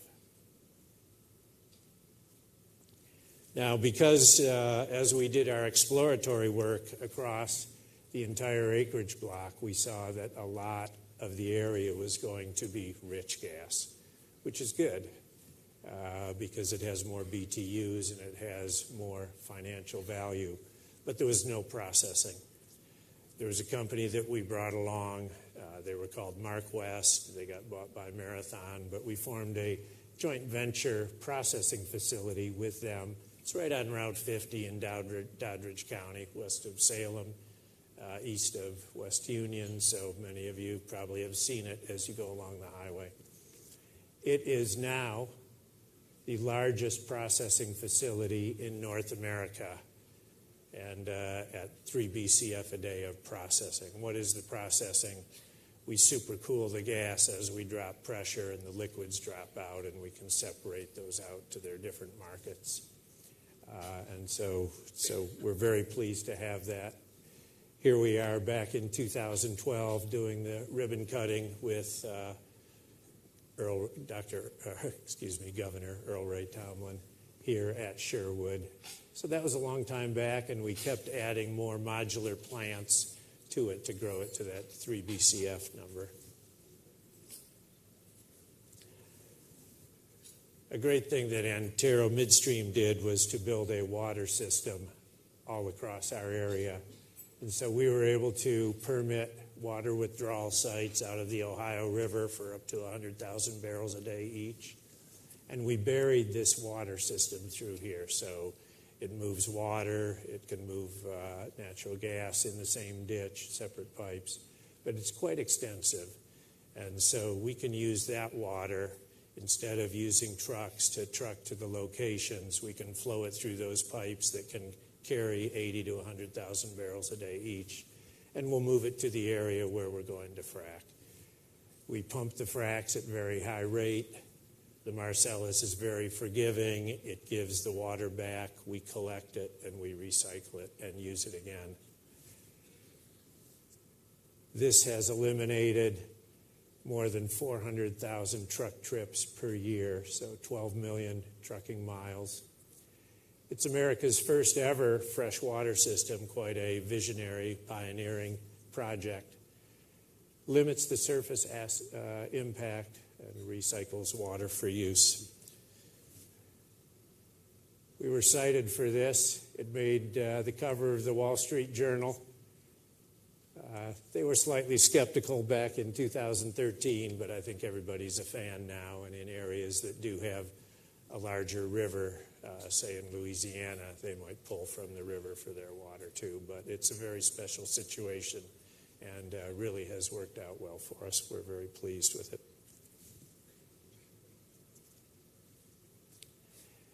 We are the #1 producer, as we said, in West Virginia. We continue to invest. We have 2 new office buildings under construction over in the West Union area, one for a field office for midstream, and the other a field office for the upstream side of things. Between that and the renovations we're doing over in Bridgeport, we have about $10 million in total office renovations in progress. And as we mentioned, we are the #1 acreage holder, 400,000 plus net acres in West Virginia. Talk about Mountain Valley Pipeline. We are very pleased that it got authorized. It was obviously a very long road.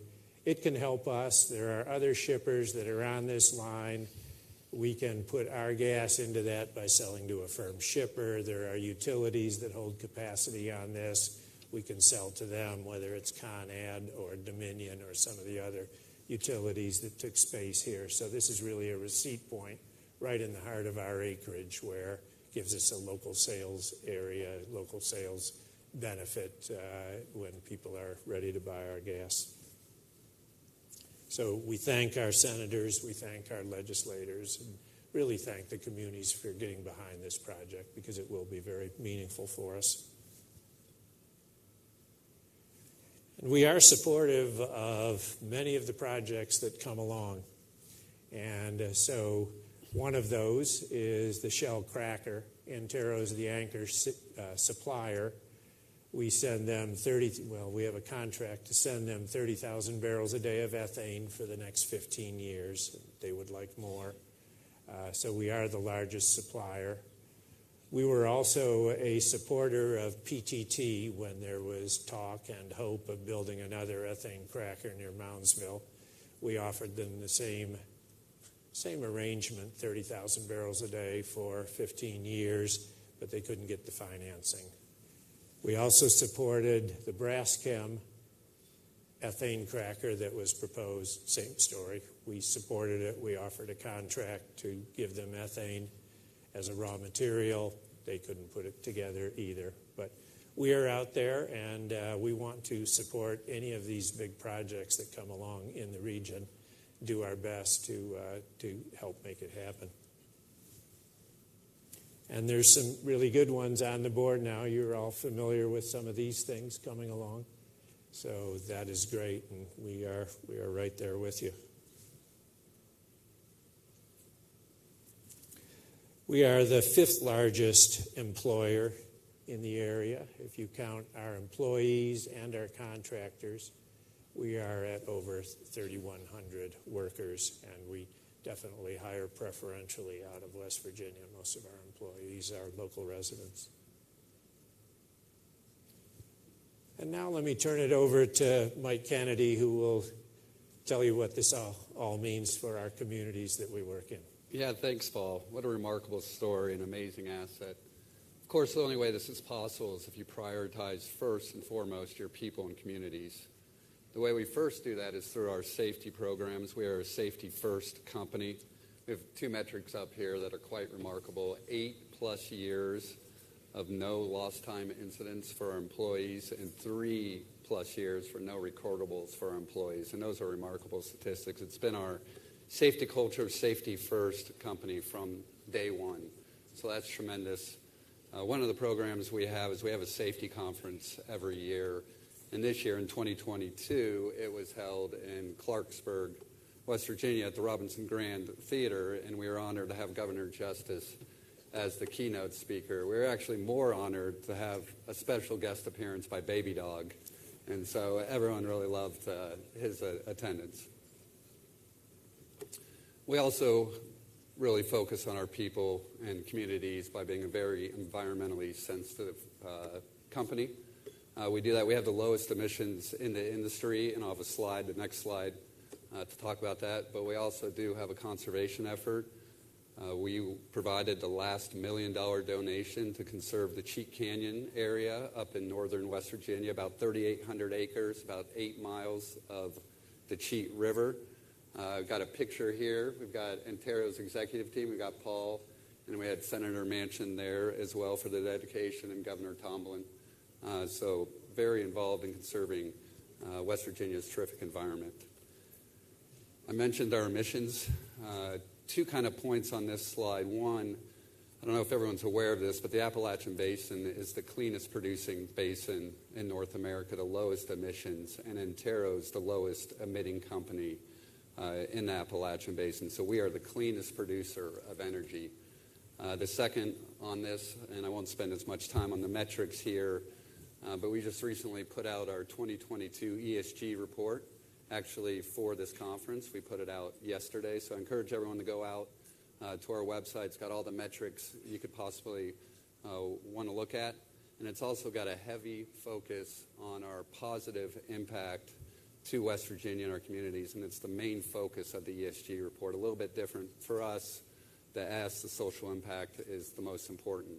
So we kind of think about that in 4 categories, and I'll have a slide on each one of these and dig a little deeper, but just in broad terms, since inception, so this is since 2008, Antero's paid $5.6 billion to the local landowners in West Virginia. The second bucket is state and local taxes, West Virginia taxes paid. Since inception, we paid $1.2 billion. Our civil efforts, roads and bridges, building roads, maintaining them, since inception 2008, $175 million. And our philanthropy, this is just since Antero Foundation was created a couple years ago, $3 million. We've given more than that, and that continues to grow. So those are kind of the 4 categories we think about the positive impact we've had in West Virginia. So the first one, kind of to drill down on 2022 alone, so this is just last year, on the property owners' payments for the bonuses and the royalties, we paid out $1.3 billion in a year. And an interesting stat around that is that actually went to over 10,000 West Virginians, all north of Route 50. So a bunch of small tracks. Paul mentioned tracking down the airships to true owners. So going out to over 10,000 people, $1.3 billion. So a tremendous impact. Then on the tax, similar story. So just in 2022 alone, we paid $293 million in property and severance taxes. That was about 46% of the total statewide property and severance taxes. Everyone's probably aware about 70% of that is mandated to go to the local schools.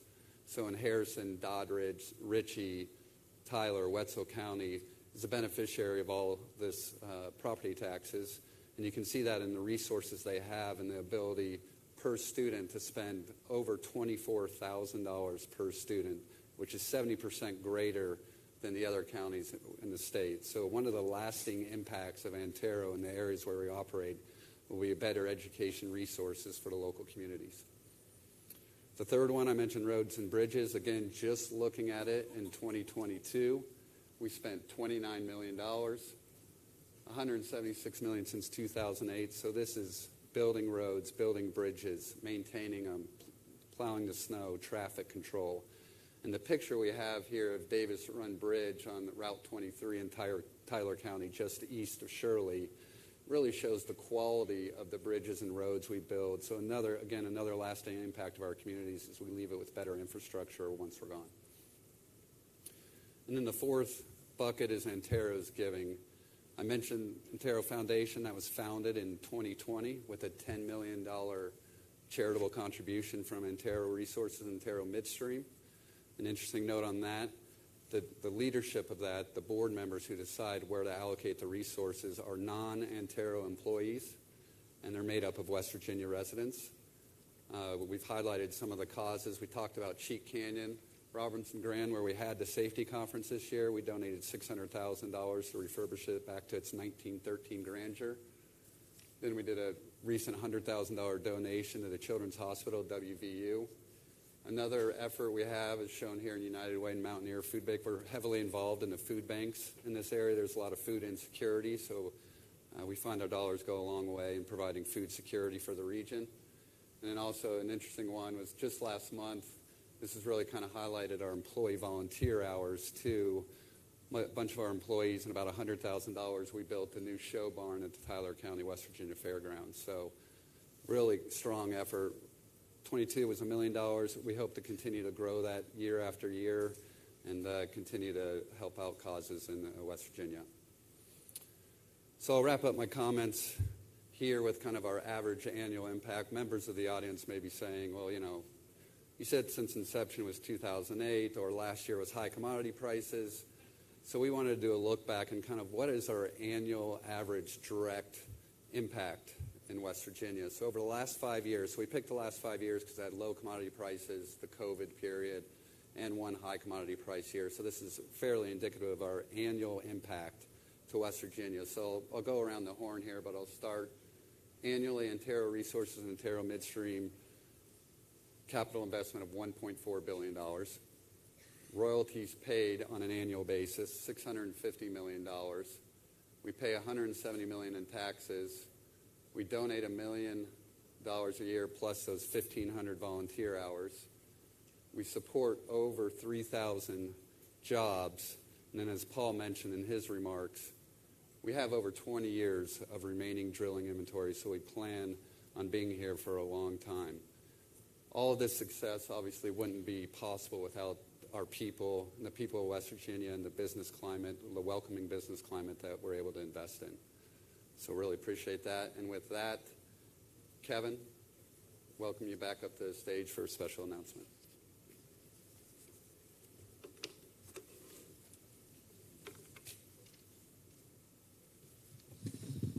Thanks, Paul and Mike. President Gee, I see you right over there, sir. Could you please join me on the stage? Well, I hope you all found the presentation informative. I've been part of Antero's efforts in West Virginia for many of those years, and we often get caught up in the day-to-day and sometimes don't pause enough to look back. But it's great to look back and really think about the past 15 years and all the value that's been created because of our activity in West Virginia. Morning. I think another theme you probably saw here is that Antero prioritizes the well-being of our employees and our neighbors, and we make long-term investments to strengthen the communities where we operate. This morning, we're going to build on that legacy of Antero's commitment to a better West Virginia with a gift. Paul, would you please share the news?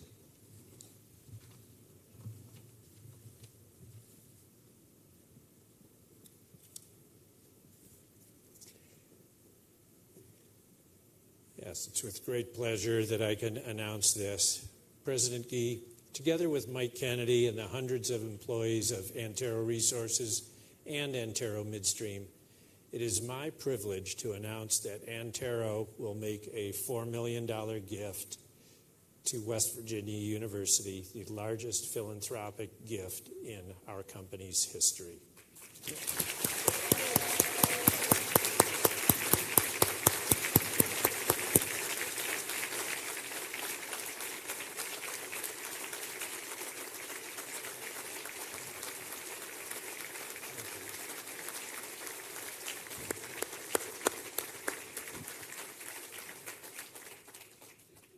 This $4 million gift will benefit the Benjamin M. Statler College of Engineering and Mineral Resources in support of petroleum and natural gas engineering programs. Antero's gift will go towards establishing permanent funding for a named student success endowment, a named professorship in petroleum and natural gas engineering, and an Energy Opportunity Fund, and funding to support a named graduate studies program for upstream coursework, as well as the newly established Masters in Midstream Engineering program, a first of its kind in the U.S. We know the future is bright for natural gas development, and we know the future is bright for WVU, and so the synergy of energy and education is something that we are so honored to support. We look forward to working with the leadership of the Benjamin M. Statler College of Engineering and Mineral Resources to enhance student success and experiential learning so that we may all benefit from a talented pool of new engineers trained by the best-in-class professors who truly embrace West Virginia's role in an evolving global energy landscape. Thank you, President Gee, for all you do for our students and our state. We're proud to be a part of it. Can I just say something? Yes. Well, first of all, we have our Dean of Engineering and our Chair of our department. Would the two of you please stand? Dean Mago and Sam Ameri, we're grateful to have them here.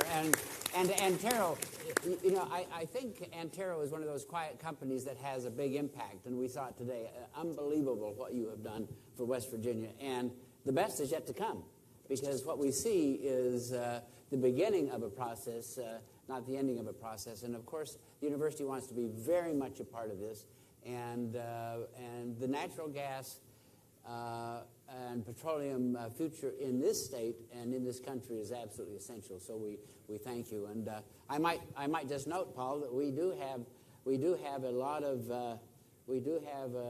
of gas on campus, some of it underground.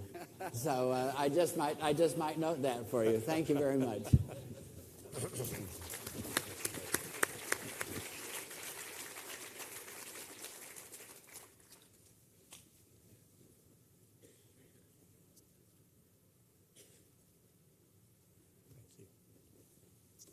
Take it away.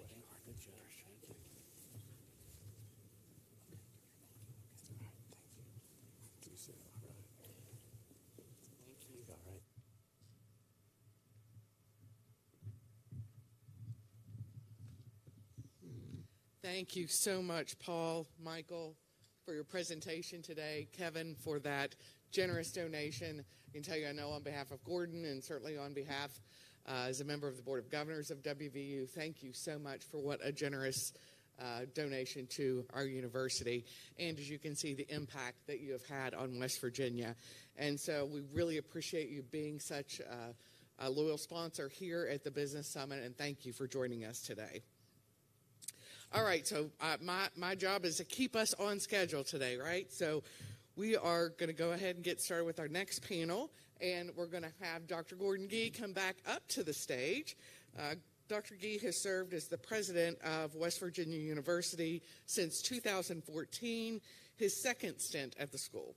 He has been a leader in higher education for nearly 4 decades, and he's also been named as one of the top 10 university presidents in the United States by Time magazine. He's also served as the president of the Ohio State University, Vanderbilt University, Brown University, and the University of Colorado. And he's talking, so he'll be here in just a second, but we'll get everybody else up here too.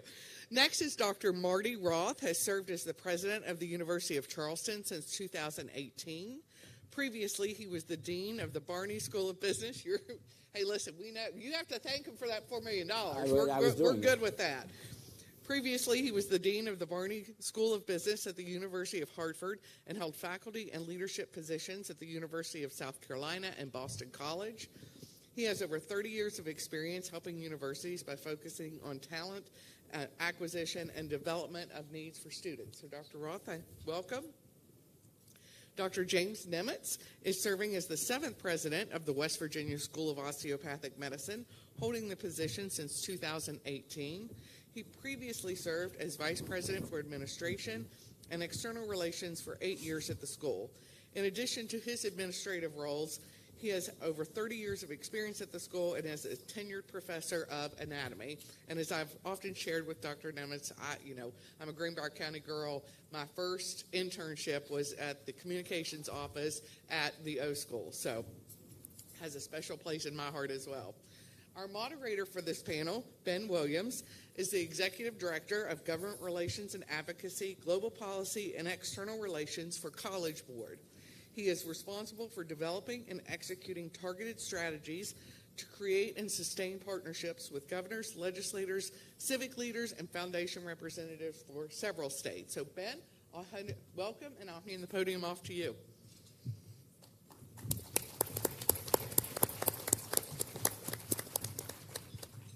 Good morning, everyone.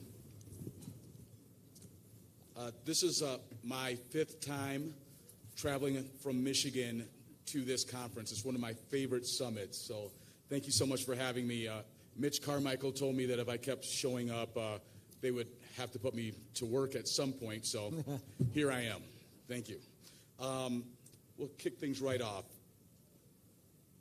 President Gee, West Virginia University has been undergoing transformation for some time and is currently undergoing academic transformation process.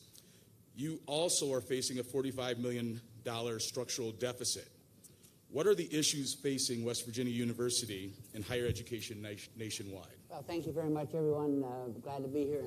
And Ben, as you know, Gaston Caperton was the head of the College Board for a long time. So Governor Caperton did a great job for that. Well, I could say that I'm engaged in hand-to-hand combat. I don't think I would want to put it quite that way. But what I want to say is that I have been a strong believer for some time that higher education has to change fundamentally. And in fact, I've written 3 books about that. My first one was on the land-grant university, all for Johns Hopkins Press. The second one was on the public university, and the third one is just coming out. It's called Change or Die. And that's exactly the way that I view the world, which is the fact that we are in an existential crisis in higher education in many ways. And it stems from three parts. One is the fact that we have serious financial issues. It's not simply support from the public. It's in terms of financing. It is overcharging tuition, a variety of other things that we have extended beyond our boundaries. The second thing is that in 2008, people stopped having children. And we have about a 25% demographic cliff, which is occurring in this country, and that impacts this part of the region very dramatically because of the fact that we're in that middle region where there's not a lot of growth, and of course our own population has not been growing. But the real issue for me is this: that when I became a university president in 1980, the Gallup poll at that time showed that 95% of the American public felt that higher education was a good. The latest Gallup poll, which came out a month ago, it was down to 36% and going south. And what that simply means is that universities and colleges have lost the trust and support of the American people. And we've got to regain that. And that's exactly what we're doing at the university, is we are saying that we are here to serve the people of West Virginia, that we will serve our students first, and we'll make certain that we listen very carefully, that we want to be an institution that is for the people, not rather than telling the people what they should think. And so that is our transformation process. Thank you. President Nemitz, what's your institution doing to invest in the future of your students? Well,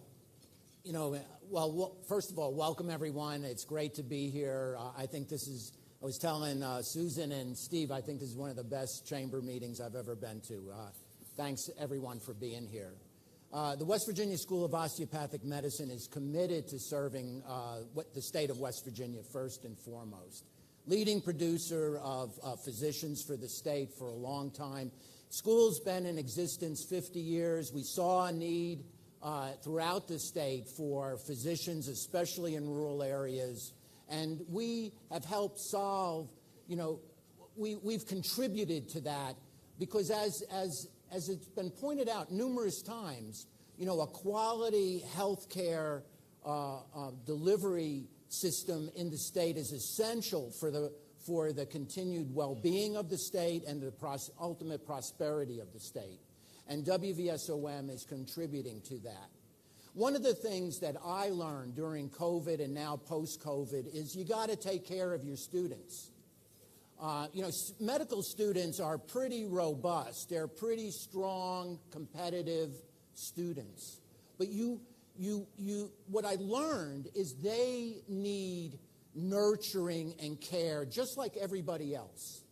And so providing resources to enable our students to be the most successful medical students and ultimately successful physicians that serve this state and serve actually throughout Appalachia. We're one of the leading producer of physicians for Appalachia as well. And realize that in addition to producing primary care physicians, we're also producing many specialists. I see Dr. Tom Takubo in the audience, who's a graduate of our school and one of the best critical care doctors in the country, in my opinion. But the other types of investments is medical education, and education in general is highly competitive. We're all competing. And one of the points for medical students is to get into residencies. And there aren't as many residencies as there are students in the pipeline. So research has become a deciding factor in getting into quality residencies. So I'm in the process of growing our research enterprise. Very thankful to the governor for putting in his budget and signing a bill, and thankful to the legislature for funding us to grow our research enterprise. Because you look at what are the needs of the students, what enhances their education, and then I go after it to be able to create an environment. I'm a professor of anatomy, and what I learned in the classroom is you create the environment for success for the student. And so that's what WVSOM does, is we're creating the environment so that our students can be successful and ultimately be serving in your communities, because we're throughout the state. We have a statewide campus. Our third and fourth year students are throughout the state of West Virginia. We have an economic impact throughout the state, and we're proud of it. We work with all of our partners. We're one of the most collaborative schools in the state, and we are better together. I love President Smith's, it's all about we, not me. So again, thanks for being here. Thank you. Obviously, career and workforce is very important to this group. President Roth, tell us about new academic program investments to address the state's workforce needs and how you make students aware of them. Sure. Great question. Thank you for the opportunity to be here with you this morning. Just like Jim mentioned, and we've heard throughout the summit over the last couple of days, healthcare is so vital to the state of West Virginia and to our region. And it's the largest employment vertical in the state. So the University of Charleston, like many other institutions, is deeply committed to adding new healthcare programs to address the needs of the services that we all want in our communities for ourselves and our families. So we've launched a new nurse practitioner program, new programs in occupational therapy. Really excited about partnering with Vandalia Health and CMC on a nurse anesthesia program. In the pipeline, we have a new physical therapy program. And part of the challenge there is, how do we acquire and cultivate the resources to be able to invest in those programs and deliver them at the same high quality as other programs that we offer. We're super excited this year that our nursing students, who's recently graduated in April, 100% pass rate on the licensure exam, and our other healthcare programs in radiology, occupational therapy, and so forth, all over 90% pass rates. That's that student focus. That's that commitment to quality. You think about the old business joke, what do customers want? They want quality, they want great service, and they want it at a low price. Well, pick two. You can't have all three. You know, how are you going to deliver great quality and great service when you're under a lot of competitive pressure to keep your tuition and keep your fees as low as possible, and have students graduate from our institution with less debt than students that graduate from most other institutions in the state? So it's an ongoing challenge, and we're really fortunate, all of us, to have very supportive boards, very supportive alumni and friends, many of you who are here today, to provide us with the resources to do the things that we need to do to be student-focused, have high quality, have deep commitment to integrity and community service, yet provide all of that to our students at an affordable cost. Thank you. President Niemitz, you alluded to higher education working together. Can you tell me, what are the ways the higher ed institutions can work together to invest in all of our students? Oh, sure. We have a long history of collaboration. A lot of it initially was with hospital systems. We work with all of the hospital systems in West Virginia. And again, it makes, I think, everybody stronger. But, for example, our students, when we polled our students, again, it gets back to, what do the students want? We polled our medical students. Number one thing they wanted, in addition to their DO degree, was a master's of, an MBA, a master's of business administration. Now, I don't have the resources, or I wasn't going to dedicate the resources to creating a business school. We have very fine business schools in this state already. So what we did was we collaborated with University of Charleston. We've had a long-time collaboration with them. One of the big things in medicine is it's a team activity, and so you have to have interdisciplinary education. Well, again, we don't have a nursing program, so we partnered with UC to be able to do this interdisciplinary education. Well, that relationship then evolved into for us, creating our first dual degree program, where a student will now be able to go to WVSOM, get a DO degree, add an extra year, and get an MBA from the University of Charleston. It took, it takes schools working together to make this happen, figuring out the financial aid issues, figuring out the course issues, giving appropriate credit, and then getting it all credited.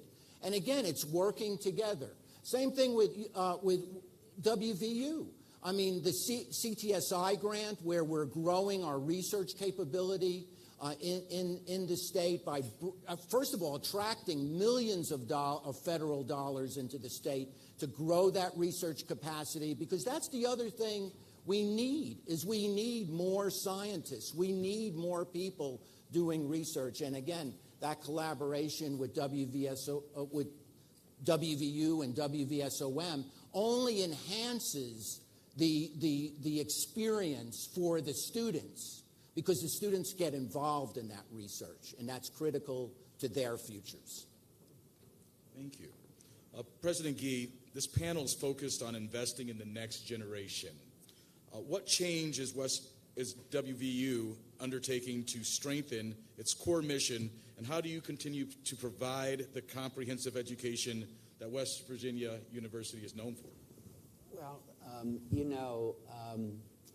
we made a fundamental decision as we're going through this transformation process. And by the way, for those of you in the audience, our transformation process really began in 2014 when I returned, because we worked a number of issues on the non-academic side, and now we're focusing on the academic side. But we made a determination that as we look to the future, we're going to do three things.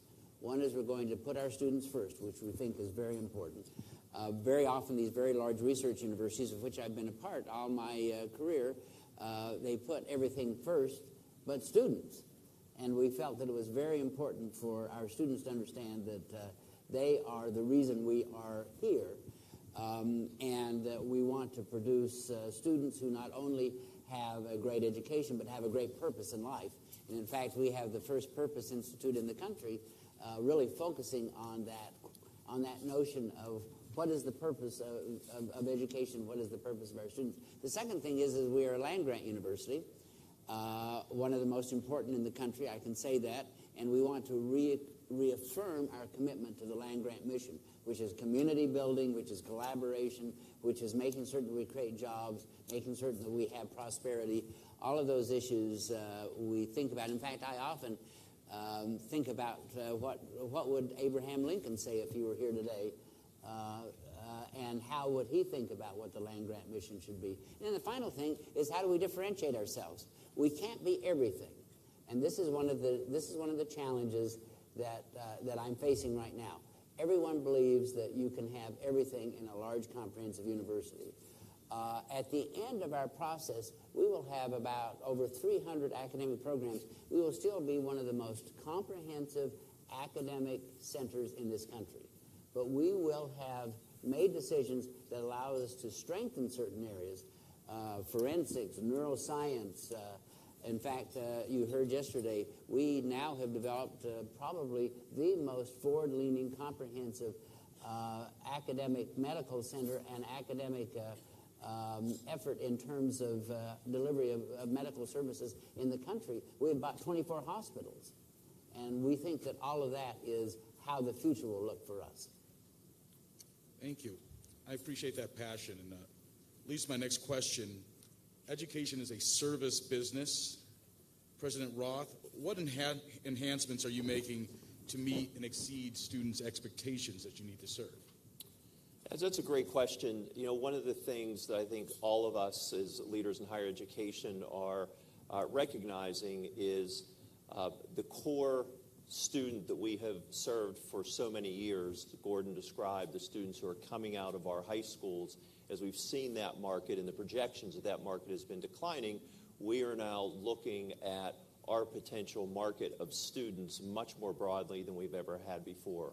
For example, at our institution, about half of our students, about 1,500, take classes on our Charleston campus or at our Beckley location But the other 1,500, they'll only come to our campus when it's time to celebrate their accomplishments and we recognize them at commencement. They're engaging with us online. And who are those individuals? Those are adults.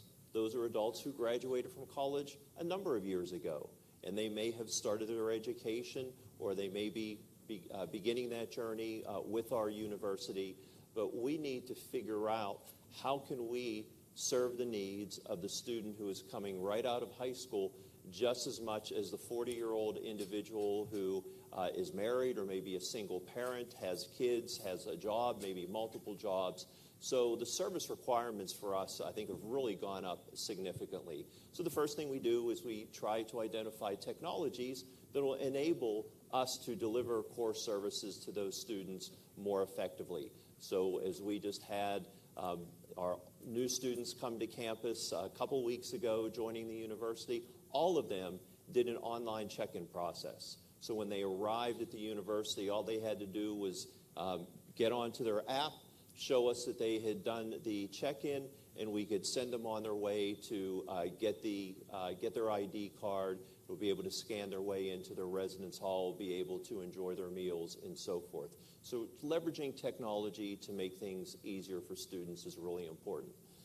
One of the other things that may not be as clear until you're kind of underneath the hood is while students are, in fact, our customers, and we know that we've all been customers of higher education, you pay your tuition, and then you want to take advantage of that service that you just purchased. Well, it's not so easy with our students. A lot of our students have challenges and struggles progressing through a particular course, progressing through a semester, progressing towards graduation. And even though they have paid for the service, it really becomes incumbent upon us that once we have admitted them into our institutions, we have to do everything we can to make them successful. And that's now requiring that we deploy not only technology, but additional kind of human resources to students so that we can ensure that they're being successful and not falling behind. So for our 15-week semesters, at 4 weeks, at 8 weeks, at 12 weeks, we're monitoring their attendance. We're monitoring their academic performance. We're trying to identify where are the areas where they may be falling short so we can immediately begin to triage on those students to help understand why they're having those challenges and how we can get them back on track. Now think about that model where we're teaching students online in 7-week terms.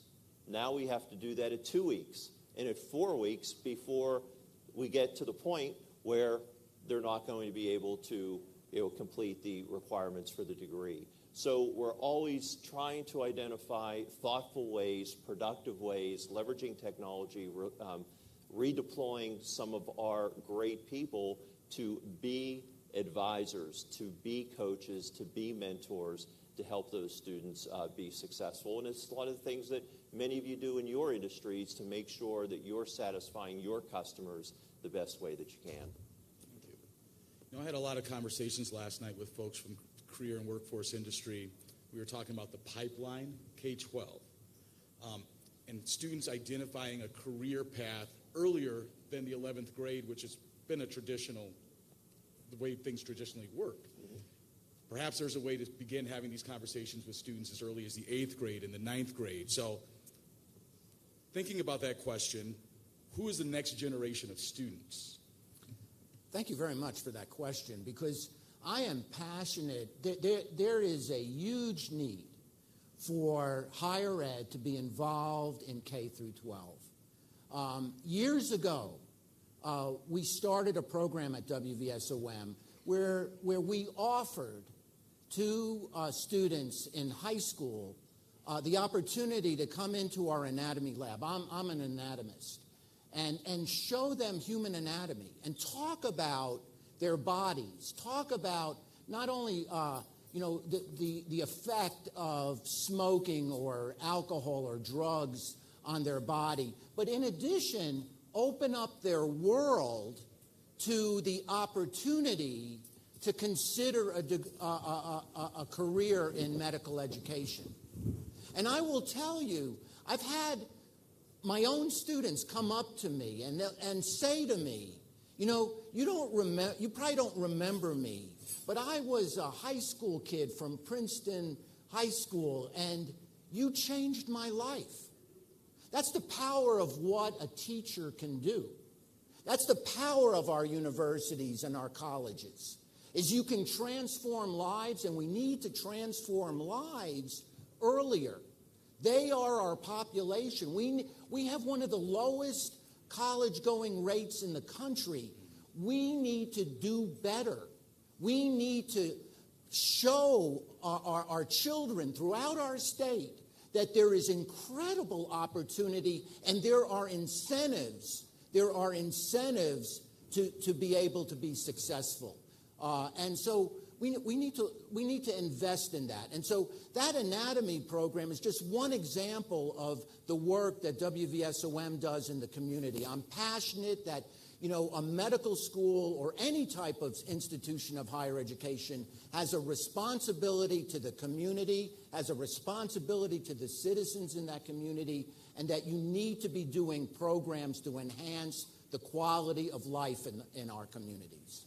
Yeah, Ben, we at the university, and the way that I've always thought about it is the fact that education at a university is not just simply those 4 years.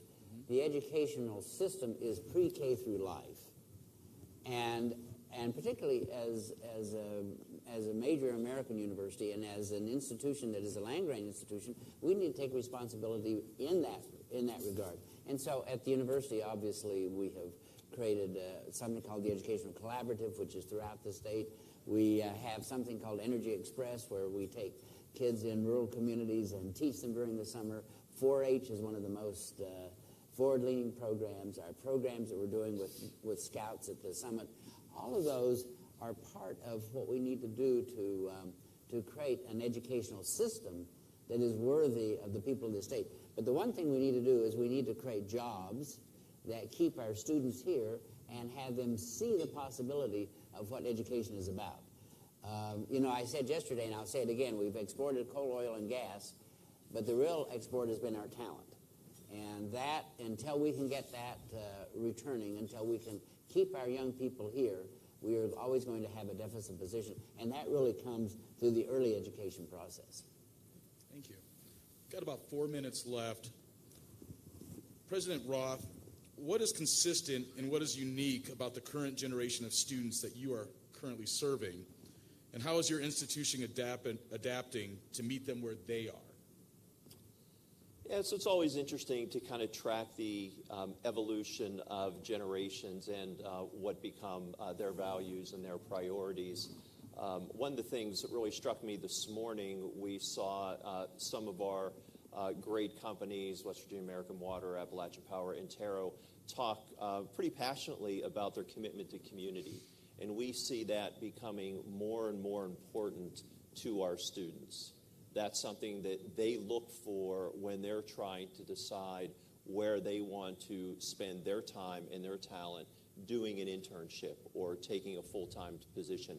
How committed is this organization to the community, and to me as an employee? So all of our schools feel very passionately about the communities where our students study, where our employees work, where many of us live, and we engage in a lot of different community activities. So, for example, at the University of Charleston, one of the pillars of our mission is community involvement, and we celebrate that each year on Labor Day. So next Monday, we'll have over 1,000 students, faculty, and staff out in the community in Charleston and in Beckley doing community service projects. They'll be washing fire trucks. They'll be helping to make the communities cleaner, planting flowers and gardens, walking dogs at the Kanawha County Humane Society, and so forth.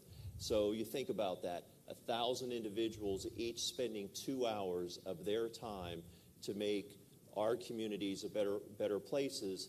That's 2,000 hours that we're going to be contributing just in one morning. And then we'll celebrate that by having a very traditional family picnic, barbecue, and kind of what we call lounging on the lawn out our beautiful campus location, and spending some time doing fun lawn games and time out on the Kanawha River. But those are kind of examples that we really have to keep our thumb on the pulse of who our students are, what's important to them. We know our core mission is prepare those students for great jobs here in West Virginia. And we're working very hard, all of us as presidents and leaders in higher education, to talk with you, to learn about what do your organizations need, what are your talent needs, how can we help you acquire the talent that you need, and how can we help you from a professional development standpoint working with your employees to make them more productive, feel more invested in, help you retain those people who are so important to your organizations. So making sure that we're listening, that we're learning all the time to understand those changes and accordingly put together the strategies that are going to help our students and our partners like all of you be successful. Final question. If we had a crystal ball, President Gee, where do you see higher education in 5 to 10 years? Well, I think I see it in a much more robust position than it is now. I think that what higher education will look like, it will be a net provider in a number of different arenas. AI is going to be our great friend if we learn how to control it. We're going to get into the business of taking good care of our adults. We're going to get in the business of pre-K, as I said. So I think that what you'll see is a bunch of different, typically a whole level of different kinds of platforms. Micro-credentialing. You'll see, different kinds of certifications, a variety of other things, in addition to the traditional academic setting. So I believe that the future of higher education is very bright. I just think we need to get through this moment where we are looking too much through the rearview mirror and not enough through the windshield. Well, thank you. Thank all three of you, and thank you all for the privilege of your time. Appreciate it. Good job today. Always a pleasure. Good job, Jim. Yeah, good job, Jim. Yeah, good to see you. And to you, Gordon. It's always an honor. Thank you, Susie. Appreciate it. Good to see you. Thank you. Good to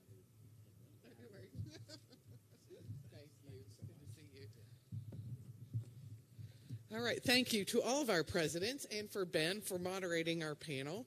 It is now my pleasure to welcome another good friend to the stage and someone I have worked with for many, many years. That is Mr. Dave Ramsey. And Dave is the president and CEO of Vandalia Health and a community leader in our capital city. And Dave is going to introduce our panel and moderate this discussion. So, Dave, I'll turn it over to you and welcome.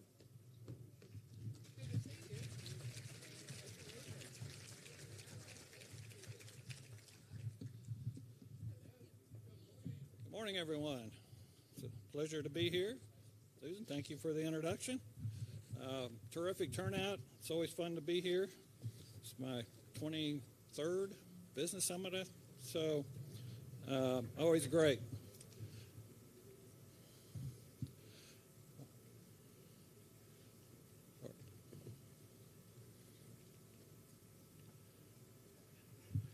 While everyone's getting settled, our panel's going to talk about a healthier West Virginia workforce today, and I would like to refer everybody, if you haven't seen it, today I was on the stage a year ago introducing our state's newest health system with the merger of the CMC Health System and the Mon Health System. Dave Goldberg is here. Together we formed Vandalia Health. We have a little ad in the brochure if you haven't seen that. So by the end of this year, last year this time we were 8 hospitals. By the end of this year we'll be 17 hospitals in our organization. So in less than a year we've really more than doubled the size of our organization, or certainly by the end of this year. So it's been a great journey, a lot of excitement across the state, and we're the latest addition will be the Davis Health System here in the next couple of months up in the Elkins area. So we couldn't be more happy as a system at our growth, at the excitement we see across the state, the willingness to work with us, and our focus is on the community. How do we keep the community healthy? How do we keep the workforce there? How do we keep people in the community from having to travel great distances for care? And that's what we're all about. We've done it through telemedicine. We will continue to do it by bringing subspecialty care to those communities and to those hospitals, surgical care as well. But part of all that, that's all sick care. We have a number of partners in the Vandalia Health Network, I stress Health Network, that we work with on a daily basis. And they're the insurance carriers that insure virtually every West Virginian in Medicare, Medicaid, or commercially insured. So I want to introduce our panel this morning to talk about a healthy West Virginia workforce. So we have Tad Haynes. Tad, raise your hand there. There you go. CEO and plan president of Unicare Health Plan of West Virginia, part of the Evolence Health Care System. Unicare is a Medicaid managed care organization in West Virginia that serves more than 200,000 members with more than 200 employees across the state and headquartered in Charleston. Jim Fawcett is at the end there. Jim is the president of Highmark Blue Cross Blue Shield of West Virginia, which serves more than 500,000 members in the state.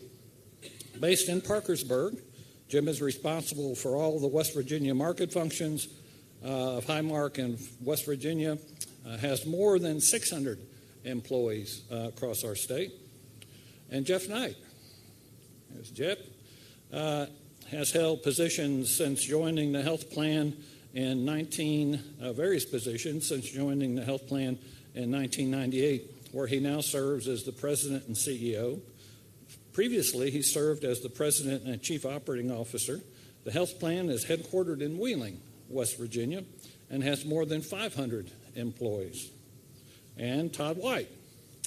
Todd serves as the CEO of Aetna Better Health of West Virginia, holding the position since 2014. He manages in excess of 320 employees in West Virginia and is the secretary-treasurer of the West Virginia Association of Health Plans. Aetna Better Health is headquartered in Charleston, West Virginia. And then Michelle Kuhn. Michelle is our president of the Vandalia Health Network and Provider Hospital Organization and a vice president for managed care for Vandalia Health. She has spent much of her professional career in the insurance industry, serving in various leadership roles. As the president of Vandalia Health Network, she ensures the care of more than 133,000 members in the Vandalia Health Network. So I'm going to start with Tad with the first question.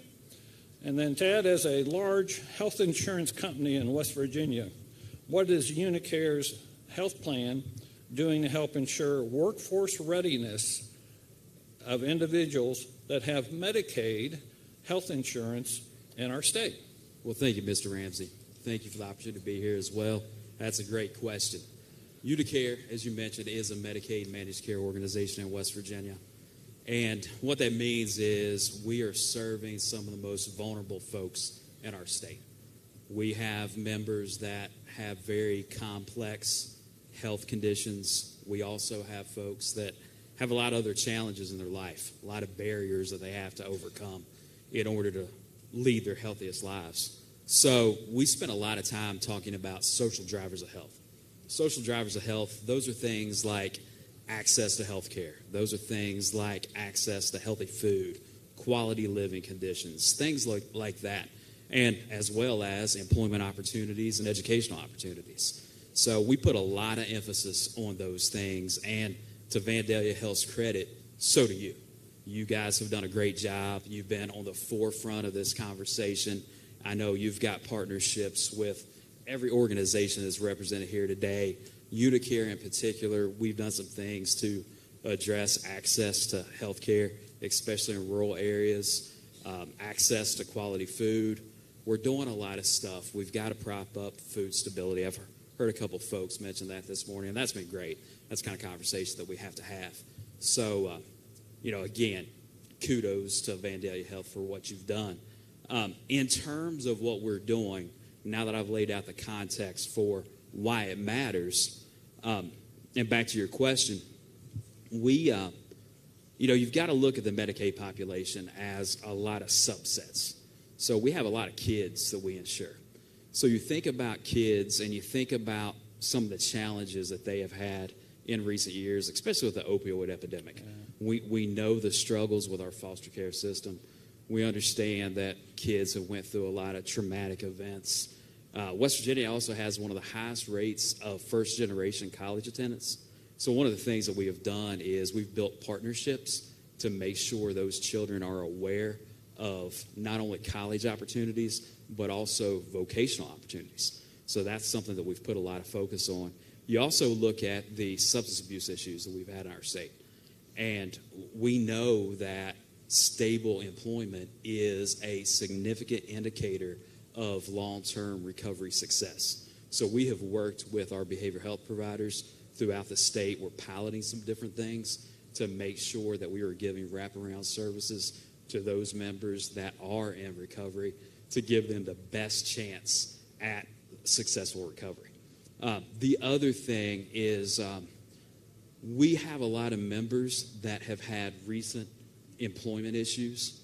So maybe they've lost their job. That's the reason why they're on Medicaid. So one of the things that we've put a lot of focus on, we've actually got some staff, we've got an employment specialist that work on making sure those folks are connected to all the resources in the community, doing things like resume assistance, doing things like helping them get enrolled in programs that are available through the state, whatever it takes to get them back engaged with the workforce.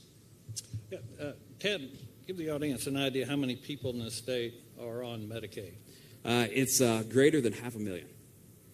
So 500,000 in a state of 1.8 or so population, it's a huge part of our workforce. So whatever we can do as organizations across the state to get some of that, if not most of that population, back into the workforce will do nothing but raise all boats. So thank you, Dad. Jim, next question is for you. Can you provide an example of how Highmark has partnered with the West Virginia health system to bring innovative solutions to improve the health of West Virginians? So, Dr. Yingling, I'm leaning in. I was listening. To the private employers, the commercial employers in this, being the commercial carrier largest here in West Virginia, number one issue is the cost of health care. And if I want to go down the path how we impact the cost of health care, I could go down what we do for our policyholders. I could go down what we do as a corporate citizen giving. So think about sponsorship here. But I want to follow the path that Antero Resources talked about earlier, and that was foundational giving. We do have the Highmark West Virginia Charitable Fund for Health. It's a foundation that we created here in West Virginia. It has independent West Virginians who run it, some of whom are in the audience today. And the very well-known challenge we have is your employees are only as healthy and happy, behaviorally happy, as the communities that they live in. And we have 200,000 West Virginians that are suffering from food insecurities. And when I say food insecurities, I'm talking about the ability to access food, the ability to afford the food. We all know how inflation has impacted everybody, and ultimately the nutritional value of the food they get. So the independent fund advisors of our Charitable Fund for Health gave Kathy McAllister, our executive director, a challenge: make a difference. That's it. And by the way, we're going to go big. You have a budget of $1.5 million for the next 3 years because we know it can't be impacted right away. It's going to take time to do it. So go out and figure out how to do this. So we did what insurance geeks like myself naturally do. We ran data, lots of data reports, and we have 4 hotspots that pop up in West Virginia. Ranked order, number 1 was South Charleston, down to the bottom of the state. The second one was in Huntington, running down the river, down along the state. And so that caused us to do what every West Virginian does when they need help, to reach out to others. So quite frankly, we reached out to Vandalia Health first because they were in the hot spot. Met Dr. Sherry Young, who in her prior capacity at CAMC immediately, as a clinician, was on board with the idea. We still don't know how we're going to do it, but on board with the idea. Then through Marshall Health and Mountain Health, working with Dr. Dial, he and his staff quickly on board that this makes sense. How do we do it? So we had a good idea. We have funding. We have a timeline that we can all work with. The next partnership was, well, how do we work that? And that's where the Vandalia Health Network comes in, where the clinicians, in this case, through Mountain Health, Marshall Health, and Vandalia, are in the communities. They can identify the most vulnerable people, elderly, children, uninsured, insured by Medicaid. It doesn't matter. It's good for the population.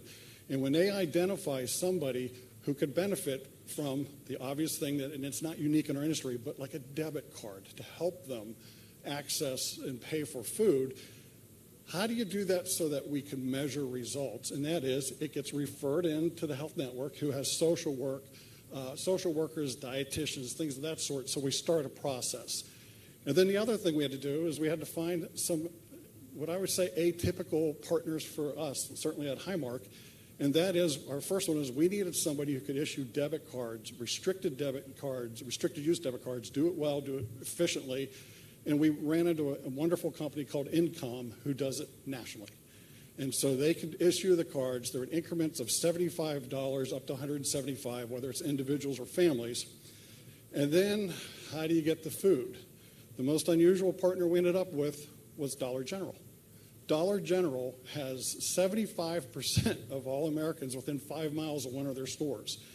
We also learned that Dollar General has going through a process in which they've been investing in adding new refrigeration and new freezer units, not to all their stores, for food that they're calling better for you. So they're trying to tell their consumers, if it's got this better for you namesake on it, it is better for you, which, by the way, ties right into the debit card.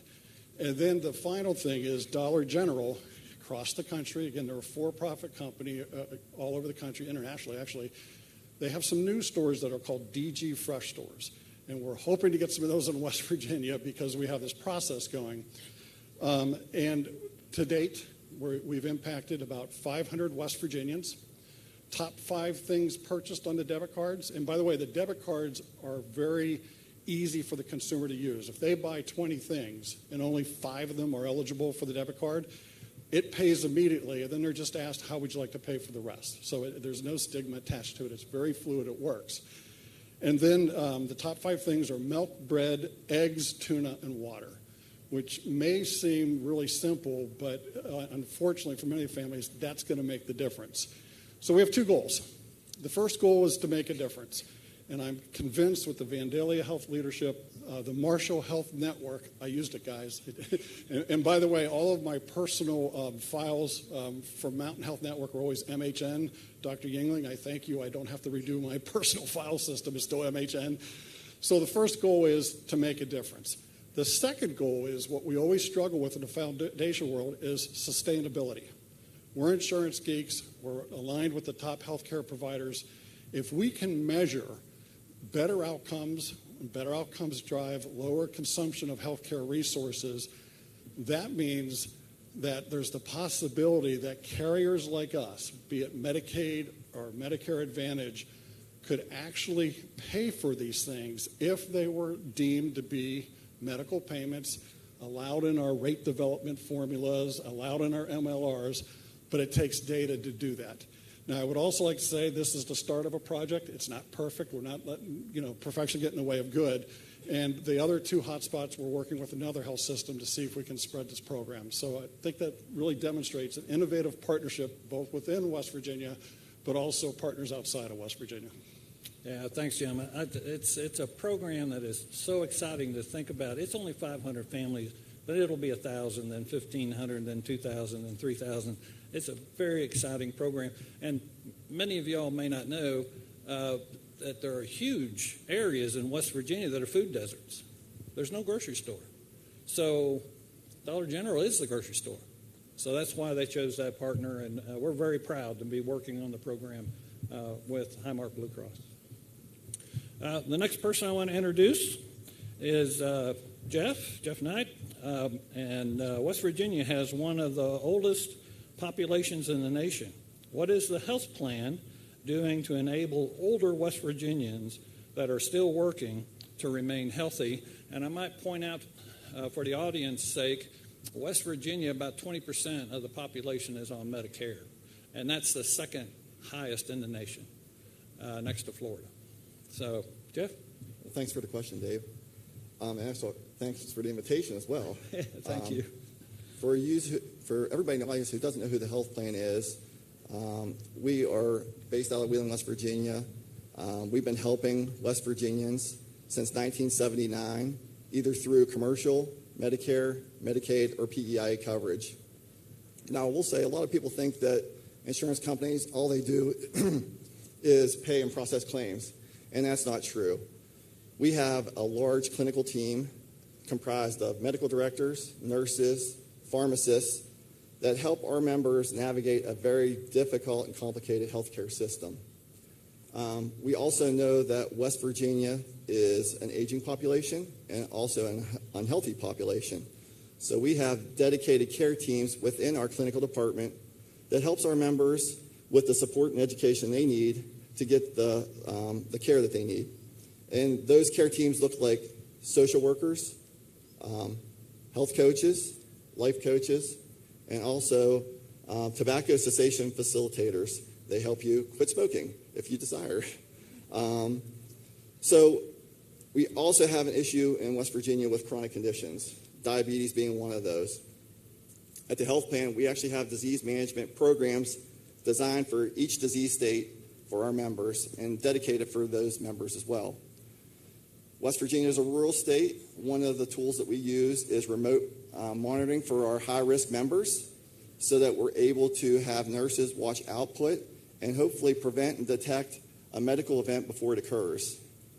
So back to your question, though. What are we doing for employers who have aging populations within, who are working well beyond 65 years old? We can offer commercial programs like Highmark can, but we also have Medicare Advantage plans as well.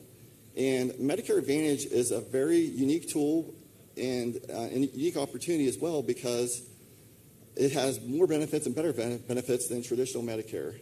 It covers over-the-counter drugs. It covers hearing aids, dental, vision, and even gym memberships. So if I'm an employer and I'm trying to retain and attract new employees, one of the things that I can do is add additional retiree benefits. And some of those benefits could be individual Medicare Advantage plans or even group retirement plans. If I'm a small employer, I even have more flexibility. I can purchase or subsidize a Medicare Advantage plan for my 65 and older population so that the company wins and so does the employee. So those are some of the things that we have available from a care management and also a product side for our members. I'll finish with this. West Virginia is a very small state. We know our members because they're our friends, our family, and our neighbors. And we design products and services to help them with their needs. But the one thing that we need to make sure everybody knows that we will not be successful in driving down our unhealthy trends until we educate our members in knowing that we have a lot of resources available for them, whether it's at the insurance companies, whether it's at the health systems, or even with our network partners.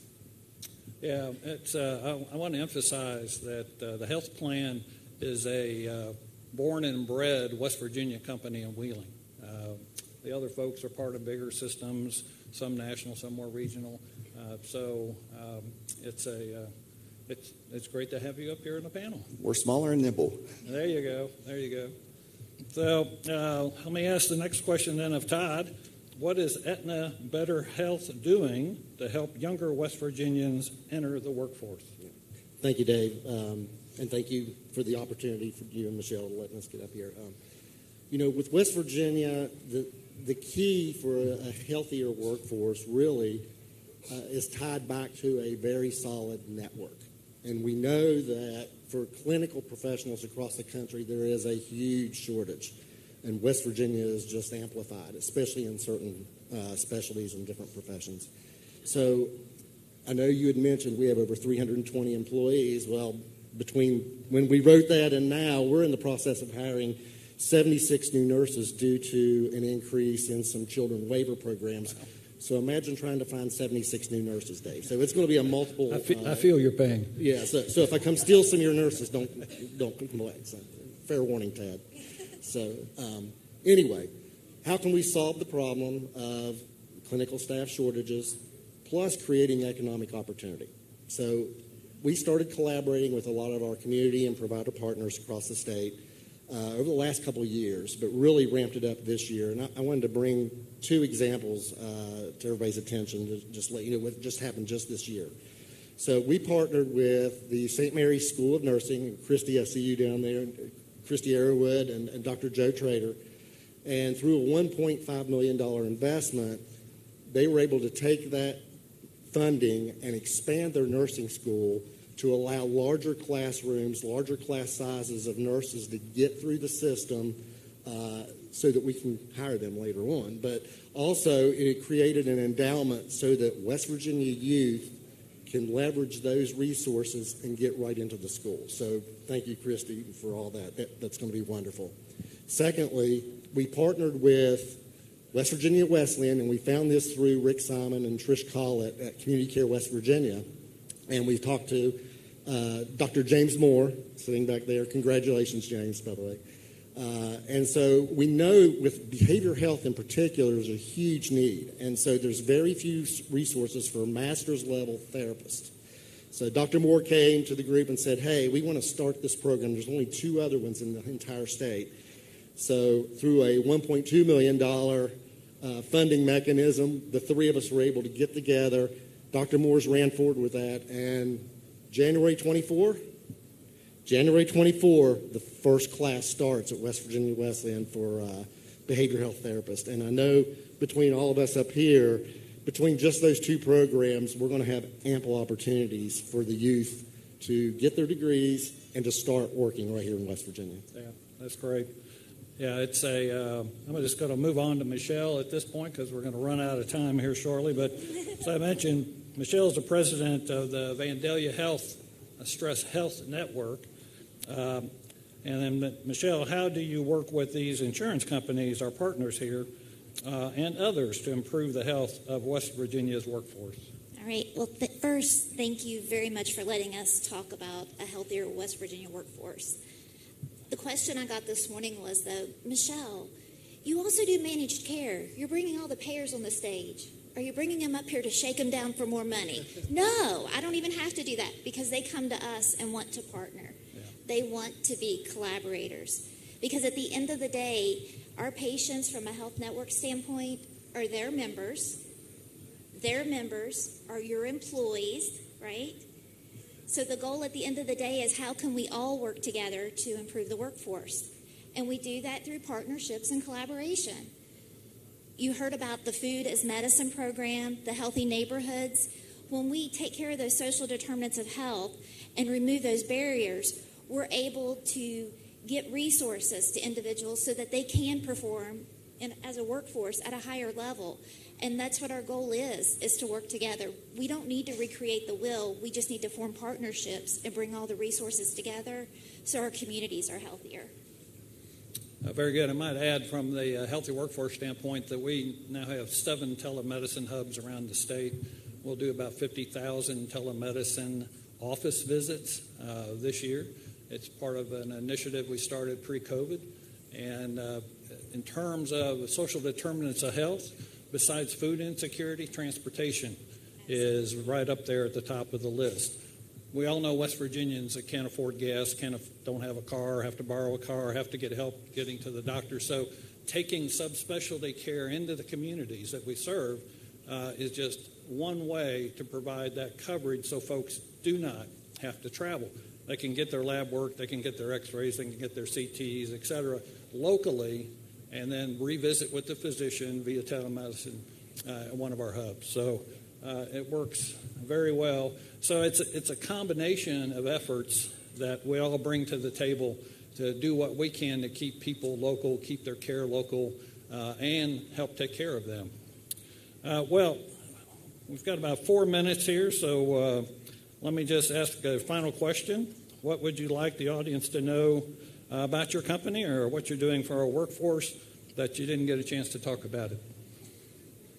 I'll go back briefly to something Todd said because I think it's important. We've got a little bit of a dichotomy going on right now in the sense that we are seeing significant healthcare shortages, a lot of different areas. But we also have folks that want to go back to work, especially with Medicaid populations. So one of the things that we have talked a lot about, I know Michelle and I have had some conversations, is how do we link those two things? I know we've done a partnership recently with West Virginia State University, Dr. Eric Cage in the audience today, where we funded some scholarships, much like what Todd mentioned. But I think there's more opportunity for that when you look at the shortages with paramedics, when you look at the opportunities with community health workers, when you look at doulas, things like that. There's an opportunity to bring the two worlds together and find people jobs. Yeah, that's great. Jim? Yeah, I want to talk a little bit more about the number one thing I hear from all the commercial employers here, and that's the cost of health care. This conference, we've seen 3 really innovative and healthy health systems up here, but you need to understand the economics of our industry, that they're dealing with 3/4 of all the belly buttons that come through their health systems are reimbursed at government rates, either Medicare or Medicaid or lower. When you look at national averages, it's normally half. So the pressure of being profitable and being able to invest in the future is difficult when 3/4 of all the money is government. So what I love about this room right now, if we had one focus to help the cost of our healthcare system, is to grow more private commercial industry in West Virginia so we can get that pie to go from 3/4 back to 50% to take the pressure off of you guys because of all the government reimbursement, which is designed to be at break even, or in the Medicaid case, sometimes for the community good. So this is an outstanding forum for that. Yeah, we could talk a long time about the cost shift, if you haven't heard that term, which is most of our patients are Medicare, Medicaid, PEIA, frankly, and they pay below cost. So the cost of care is shifted to the commercial population. Every small rural state has the same issue. And just hearing all the great news at this meeting and the meeting from last year and then seeing the excitement across our state really is encouraging for us as a healthcare industry, not just Vandalia Health, but all of us across the state, is the opportunity, all boats rise, frankly, if we have more people working, more people insured. It's a healthier West Virginia at that point. So I want to thank our panel. They've all been great. They're great partners. We enjoy working with each other. You can hear they contribute to the communities that they serve. They're in every corner of our state. And jointly, they have about 1,676. It was 1,600 until Todd added 76. 1,676 employees across our state and located in different communities as well. So thank you all very much. Thank you, David. Thank you.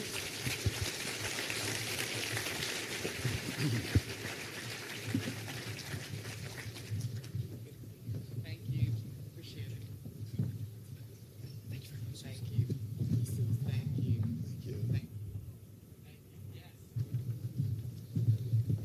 Thank you all so much for that great panel.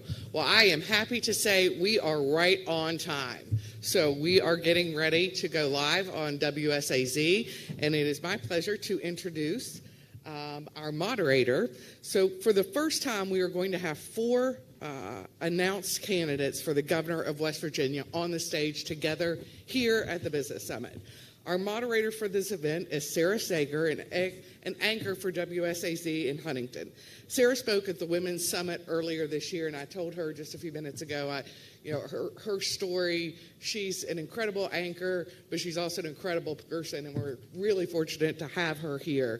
She definitely knocked it out of the park. So I was so glad to know that she was going to be our moderator for this panel. So I would like to introduce her and turn it over to her. Sarah, panel is yours.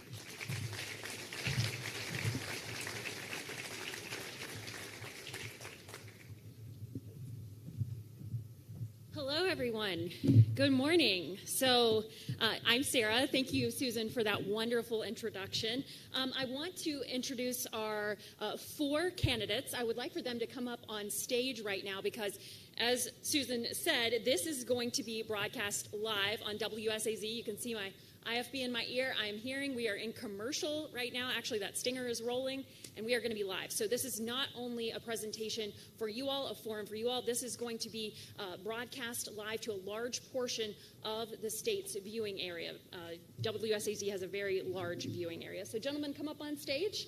I'm going to introduce you all. So these are our 4 top candidates that are running, according to polls, for the next governor of West Virginia. We're going to go in alphabetical order. So, yes, right here, we're going to have Mr. Delegate Moore Capito right here taking the first seat. He is the chairman of the Judiciary Committee in the West Virginia House of Delegates. Our second candidate is Chris Miller. He is the owner of Dutch Miller Auto Group. Third candidate is Patrick Morrissey, the current Attorney General of West Virginia. And our fourth candidate today is Mac Warner, current Secretary of State for West Virginia. Thank you, gentlemen, for being here. I'd like to ask you to take a seat.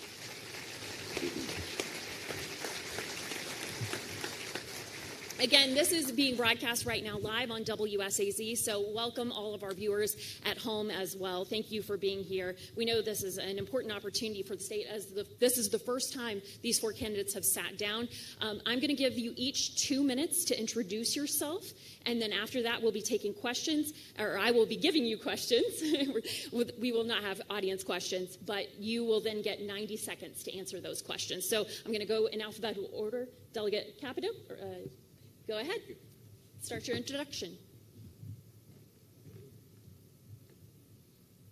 Well, thank you very much, and good morning. I'm Moore Capito, and I'm running to be your next governor.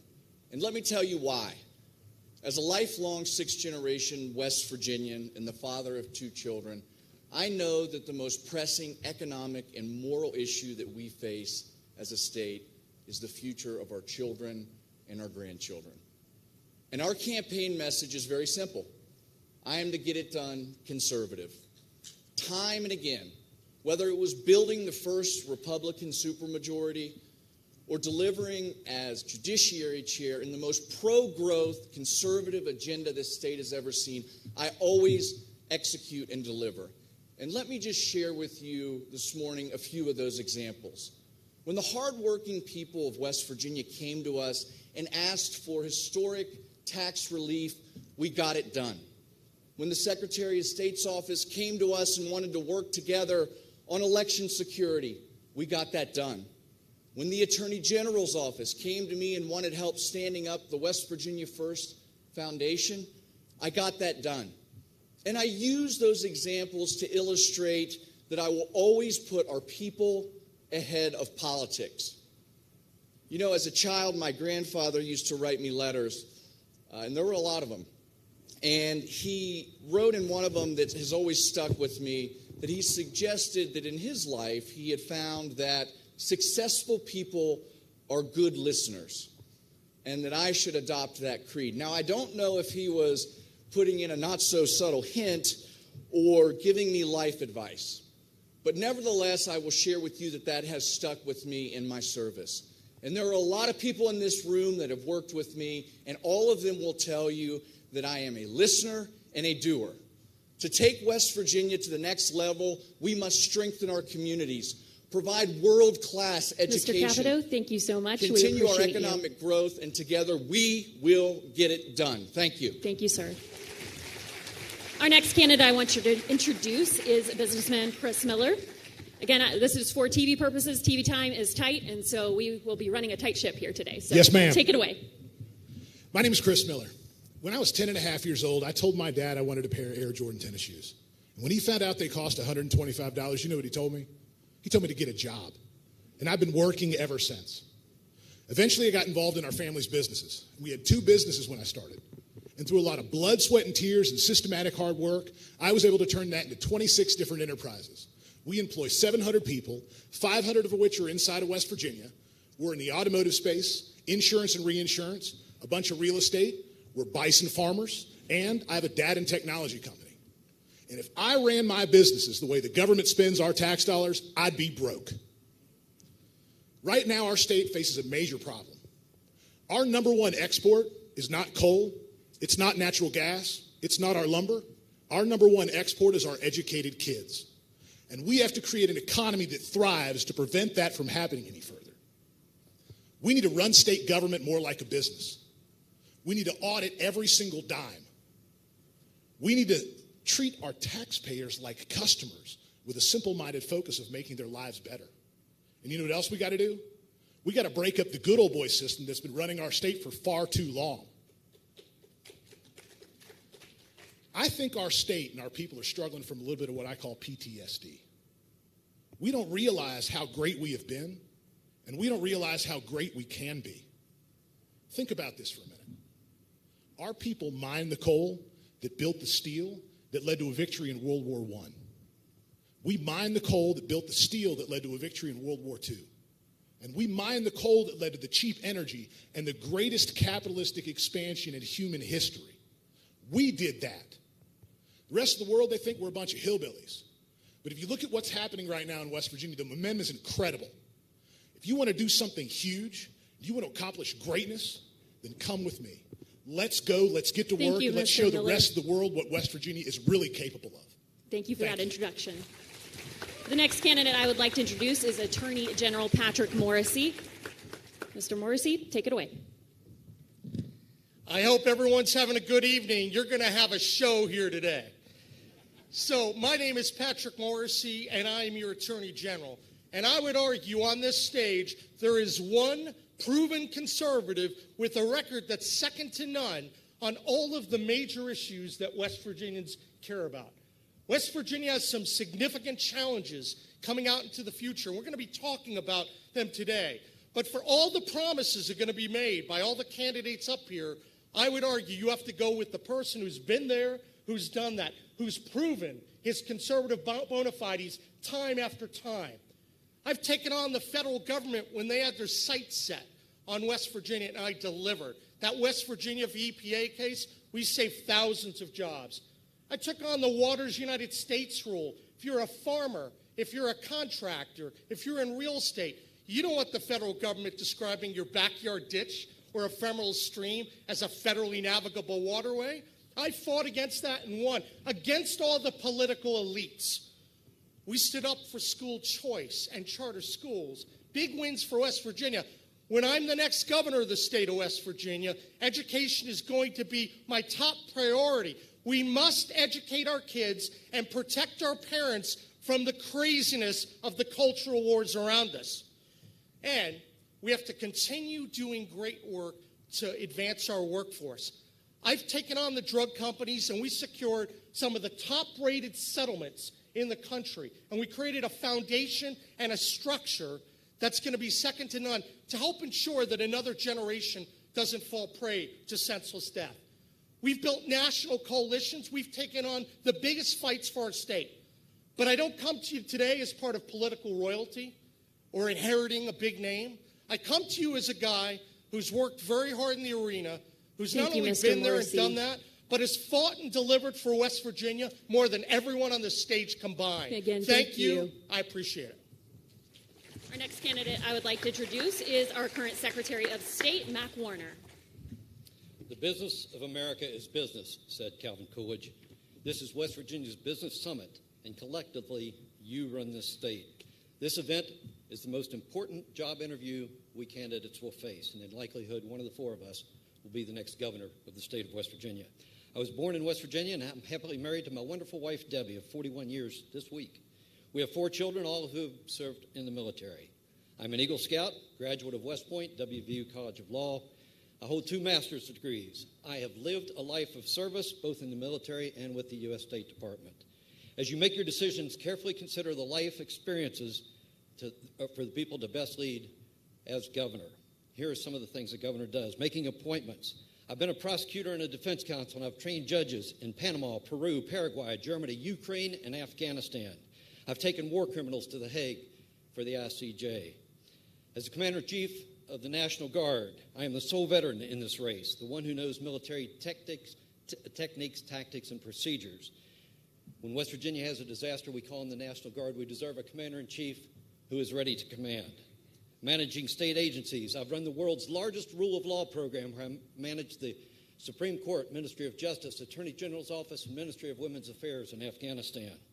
Liaison with federal government in other states, I've worked on Capitol Hill and mastered federal bureaucracy for more than 30 years. I've traveled to every state in the nation. I've lived in 8 of those states, and I've deployed to hotspots on 4 continents. As Secretary of State, I've secured elections and made it easier to start a business, and West Virginia has become a national leader in both of those areas under my tenure. In short, I have been preparing to be your governor my entire life. My top priorities will be education, jobs, and protecting West Virginia's conservative values. Our best days are ahead of us. As Lincoln said, the best way to predict the future is to build it. I predict a great future for West Virginia, and with your help, we will build it. Thank you. Thank you, Mr. Warner. We're going to head into our questions right now. Again, each candidate will have 90 seconds. You will all answer the same question. And if there are any attacks, I reserve the right to not go back to the candidates. So let's keep it in line here. Okay, our first question. The 2020 census showed that West Virginia had the largest decline in population of any state and was one of only 3 that shrunk in size. What ideas do you have to reverse this trend and attract more population growth to the state? We're going to begin with Mr. Capito. Well, thank you very much, and I think that's a great question, and that's absolutely the issue that faces us today. But let's start off by recognizing that things in West Virginia are on the right track. And when you look back at some of the studies over the past year, it shows that more people have actually come into West Virginia than left. And I know that there are a lot of business owners in the crowd today, and I know that you all look at trend lines, and the trend lines in West Virginia are good. We have to take that to the next level. It seems like every day in West Virginia we're hearing economic development announcement after economic development announcement, and that is hugely important for 2 reasons. Number one, that grows the amount of jobs that we have in West Virginia, but number 2, that builds our confidence. We have traveled 35,000 miles in this state already, and we are just getting started because, as the Secretary of State said, this is the biggest job interview that we've ever had. And what we are hearing from West Virginians is so optimistic that they're feeling good about being West Virginians again. And as somebody who's played sports my whole life, you can't win the game unless you believe you can. And we're starting to believe we can. And to attract more people, we have to continue with those economic development announcements, but we have to take care of the businesses that are here. Less regulation, better tax structure, more civil justice reform, doing more of what we had to grow the pie, just as we have done over the past 6 years. Your time is up. I'd like to move on to businessman Chris Miller. Capital flows like water to the places that it's most welcome. And if we want to make West Virginia a thriving economy, we just have to be welcome to capital and investment. In March of 2020, I started a data company because I was really curious to see what was going to happen after the pandemic. And the data is overwhelmingly clear. We are in the beginning stages of a demographic shift in our country.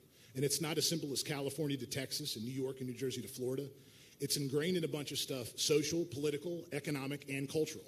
And at the end of the day, West Virginia has what people are looking for. We have a high quality of life and a low cost of living. We have an abundance of hills and trees and rivers and streams. We also have some of the best people on planet Earth. And all you have to do is adjust some of the rules to the playing field. There's some taxation that matters.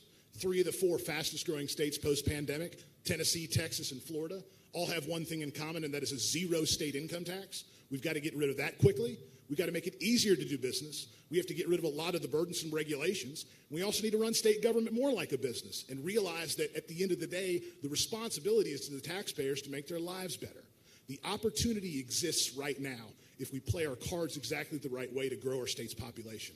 But we have to do the work now, because if we do not, it is going to eventually affect the bond ratings for the state, dramatically raise the cost of government, and we won't have a productive tax base below it to justify that big bloated existence, and that's going to be a bad day.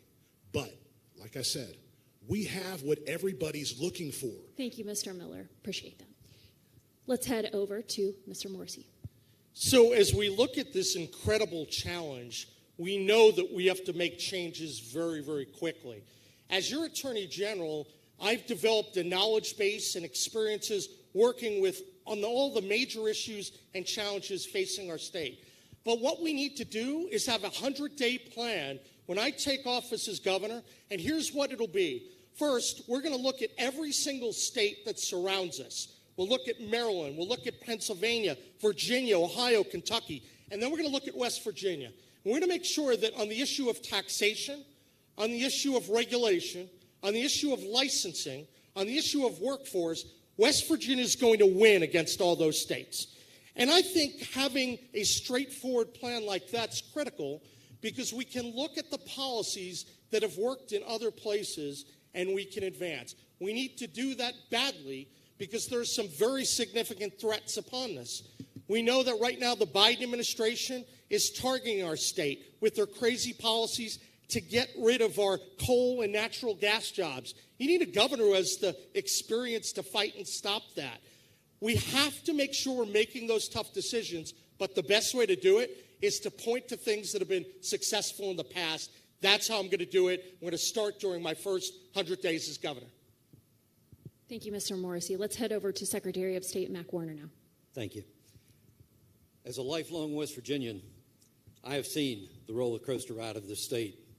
I've seen Charleston with 100,000 people. I've seen a state with 5, 6 representatives in Congress. Now we're down to 2. I've seen the empty streets of today in Charleston.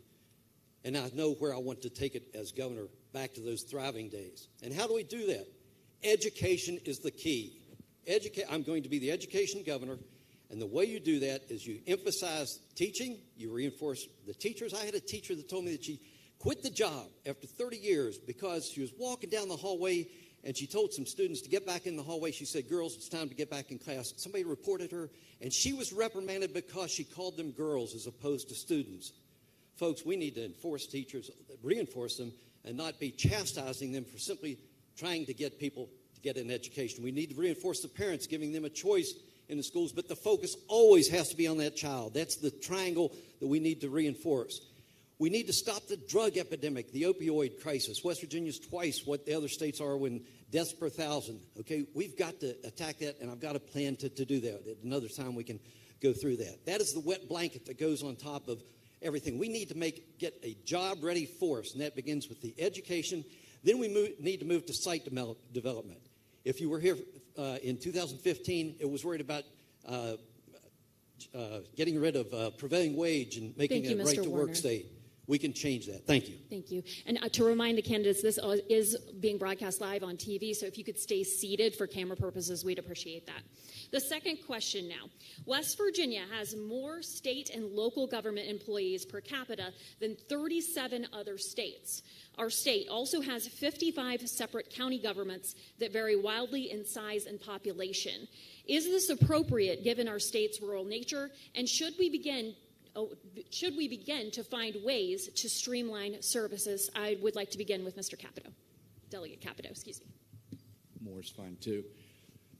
Well, I want to start off by saying over the past summer, we have engaged in a tour around the state of West Virginia talking about public safety, and we've done that strategically in different parts of the state. We were in Martinsburg, we were in north central West Virginia, we were down in Madison, and we just wrapped up last month in Parkersburg. And we talked to a lot of local officials.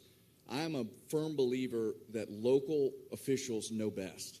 And the problem that has happened is that state government talks to local government too often and doesn't listen enough.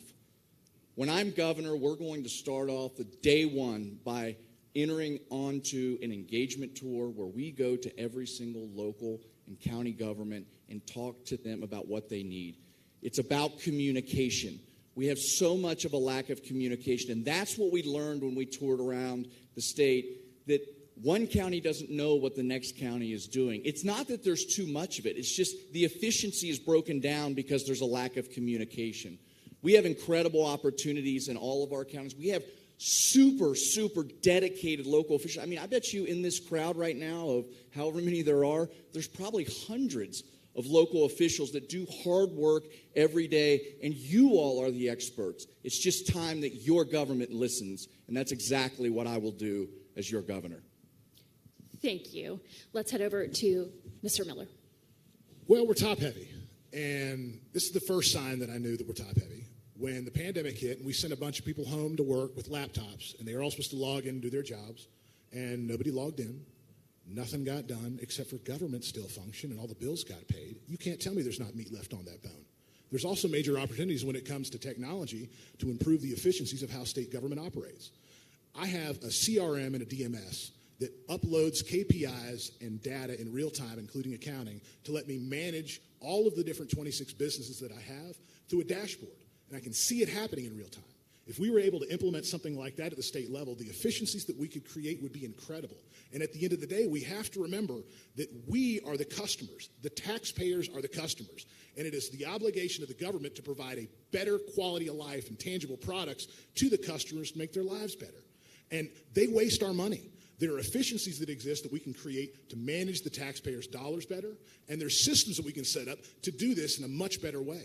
Now, if we do not act right now and add the population to the state, it's going to be a problem. And you talk about those 55 counties with those 55 boards of education, those 55 courthouses. If we don't add 200 to 300,000 people to our state over the next 10 to 12 years, that's going to be a bad day for everybody.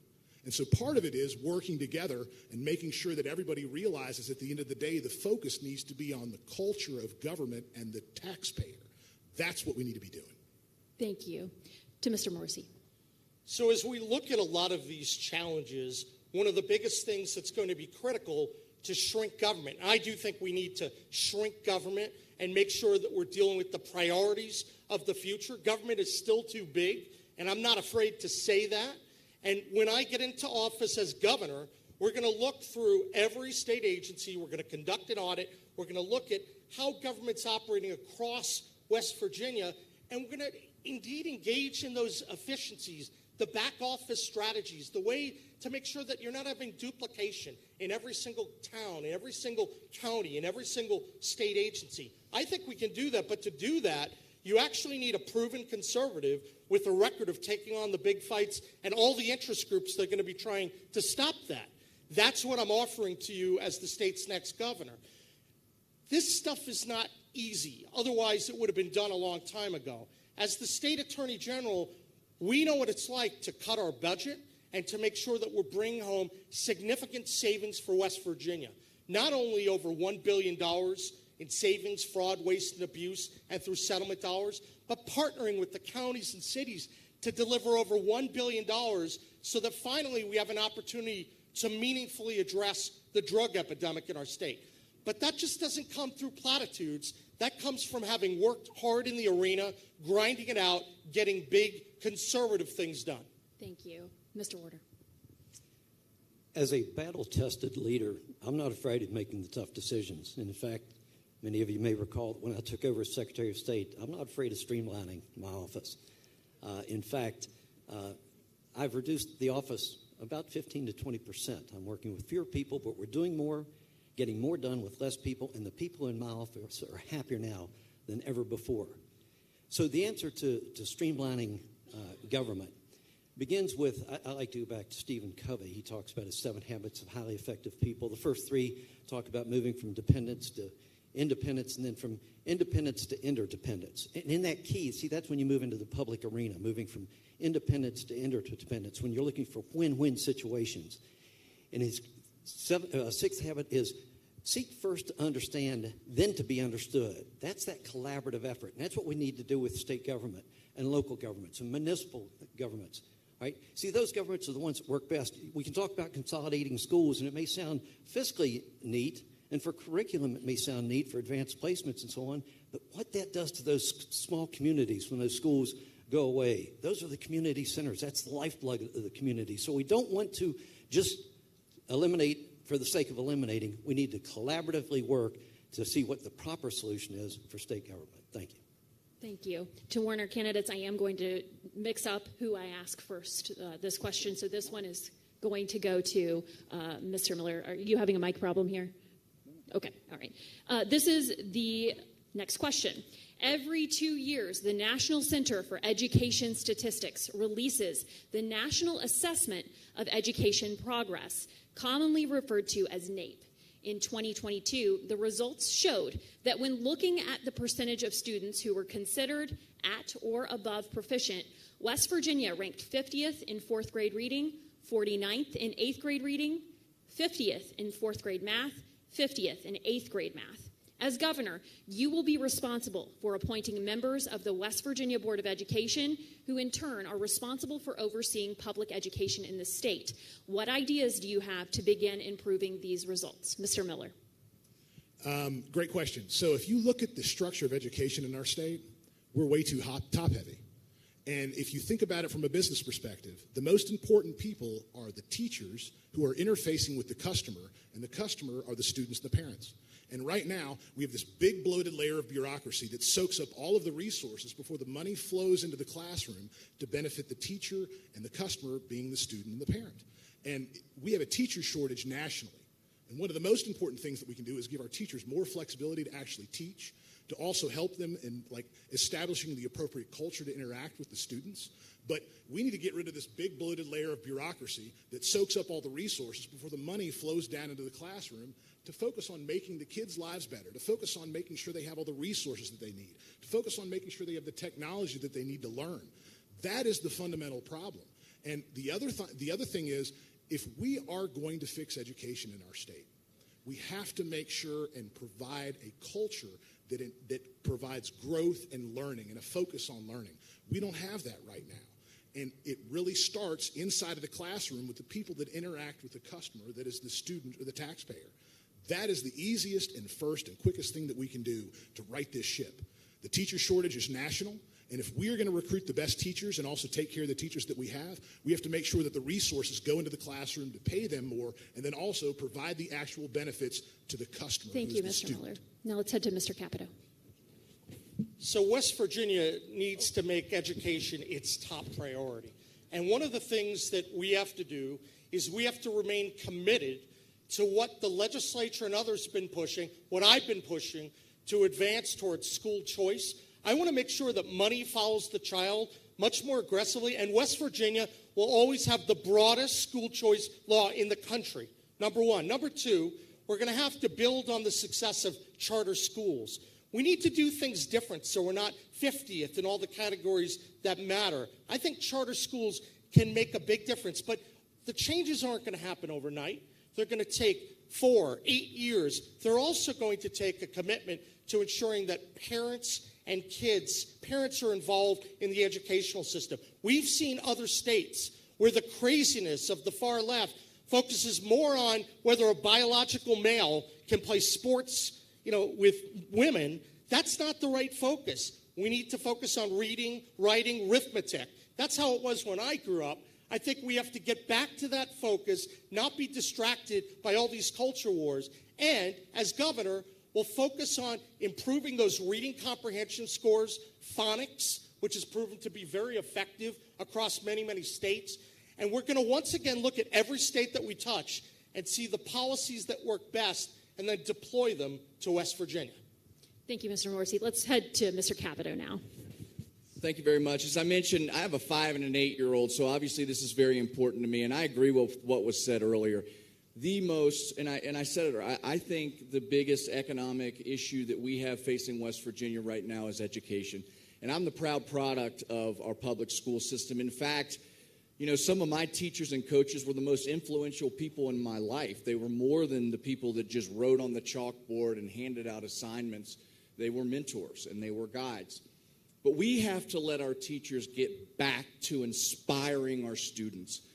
They are not able to do it because they are so overwhelmed with so many things that they weren't trained to do.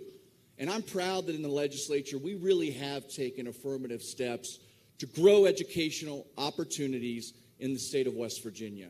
That starts with providing school choice to parents. I'm a parent. I think I know what's best for my kids, and I think you all know what's best for your kids. So we provide school choice. We implemented this year incredibly important legislation, I think, that drives at the issue on this test that you talk about reading and math, by providing more supplemental help in our early education classrooms. We know that kids learn to read from the time they're born to the 3rd grade, and then they read to learn from then on. If they're not reading to learn after third grade, we're falling behind. So let's give them the tools to put in place to succeed, and let's reward success.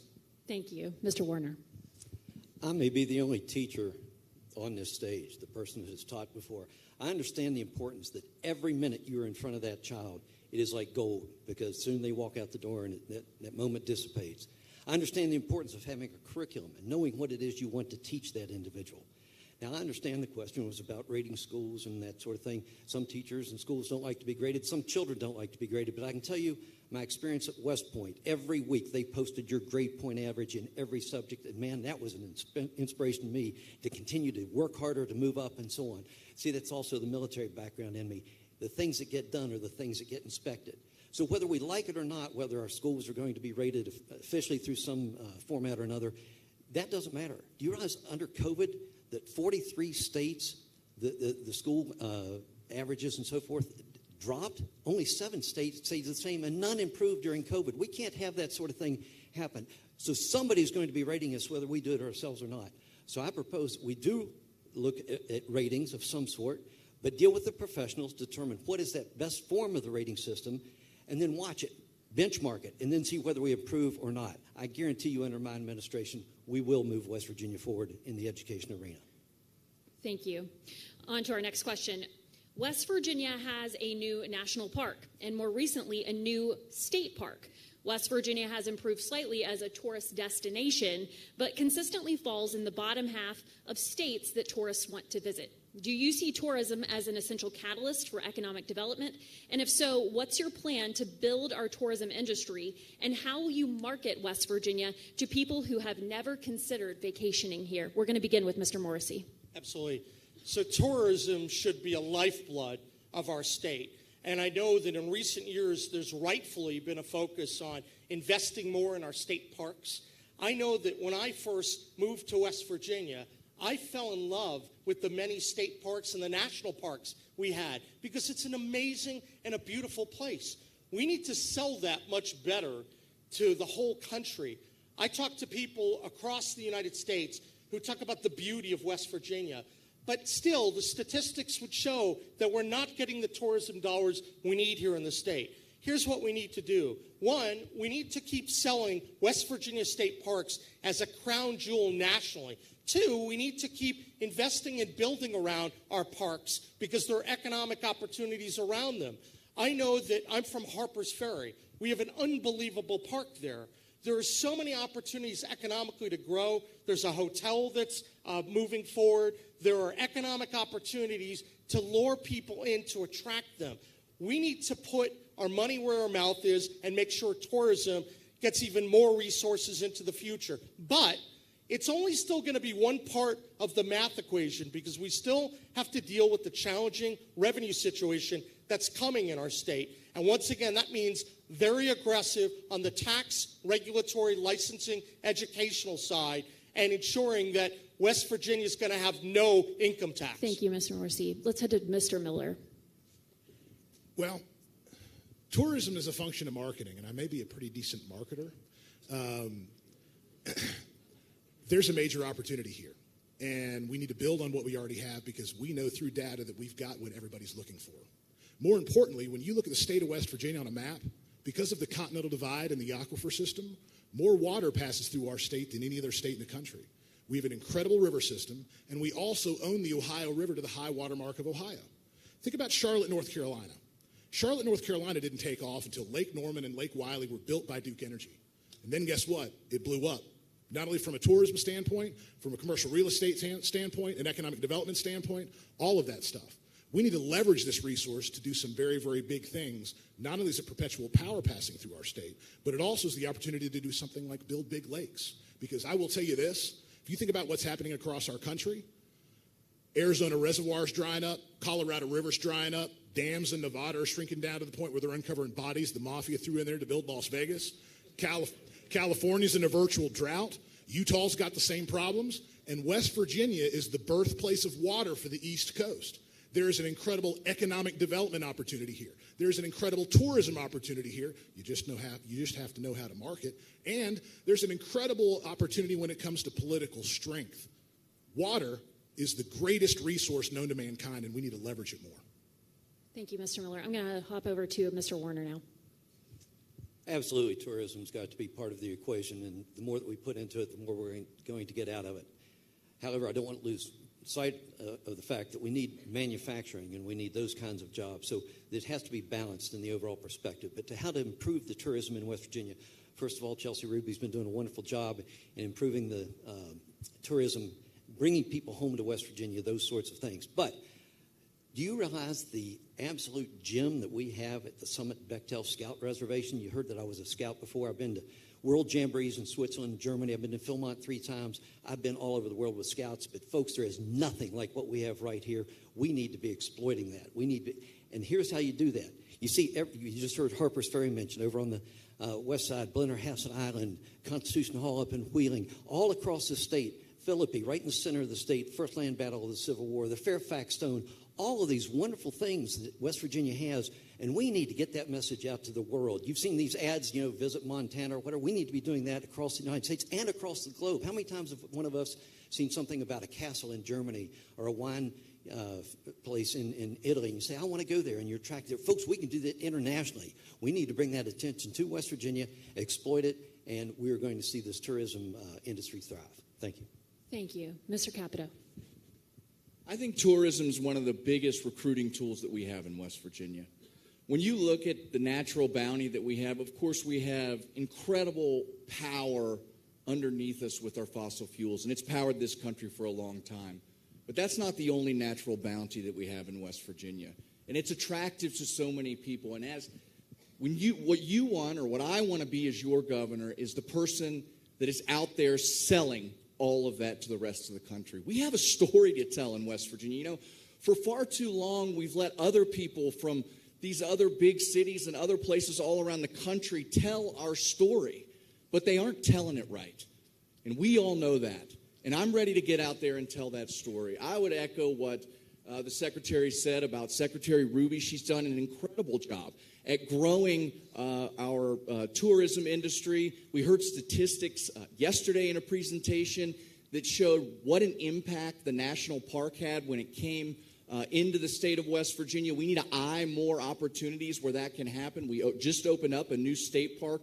That's incredibly exciting because we know at the end of the day, what we have to do is get people here, and our culture is the glue that will make them stick. So absolutely, tourism has to be a big piece going forward, and I'm in full support of it. Thank you.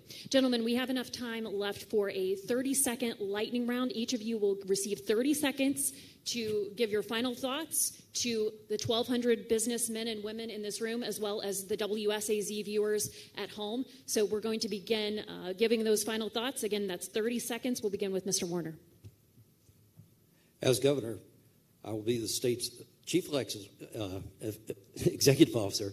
To lead our state agencies, I will be the commander-in-chief of the National Guard, and along with my wife, we will be the face representing the state of West Virginia to the nation and to the world.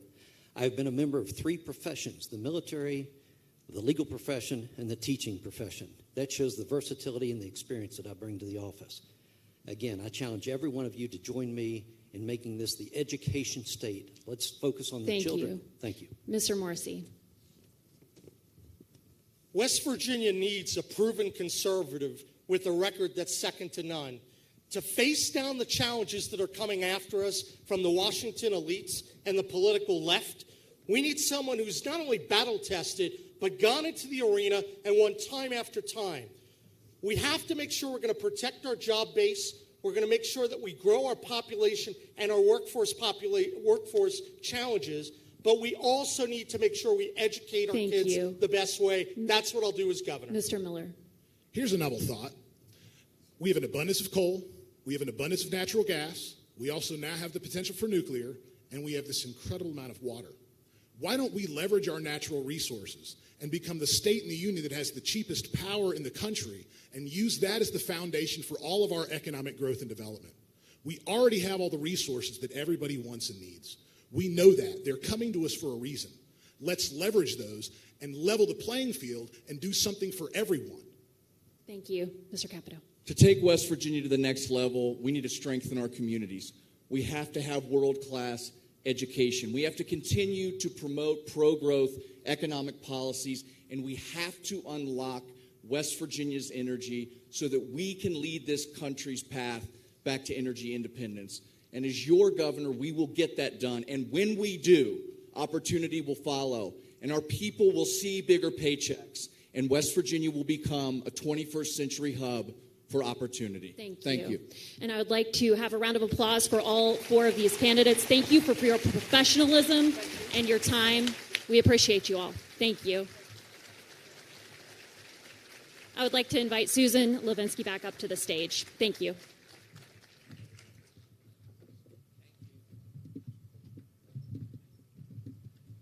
Gentlemen, thank you. Thank you very much. Thank you.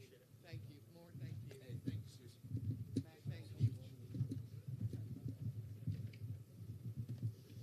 you. Gentlemen, thank you all so much for participating in this forum today and for putting yourselves out there to offer for the service of the state of West Virginia. Can we give them all one big round of applause, please?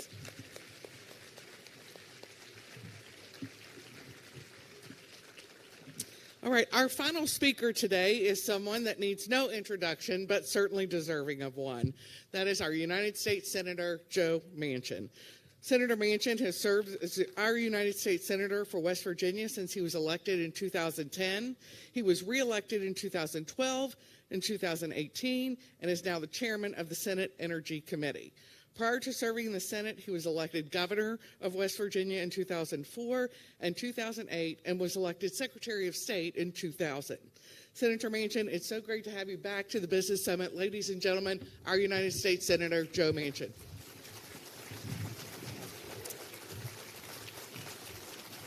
Thank you so much. I appreciate it very much. Thank you. Thank you. Thank you.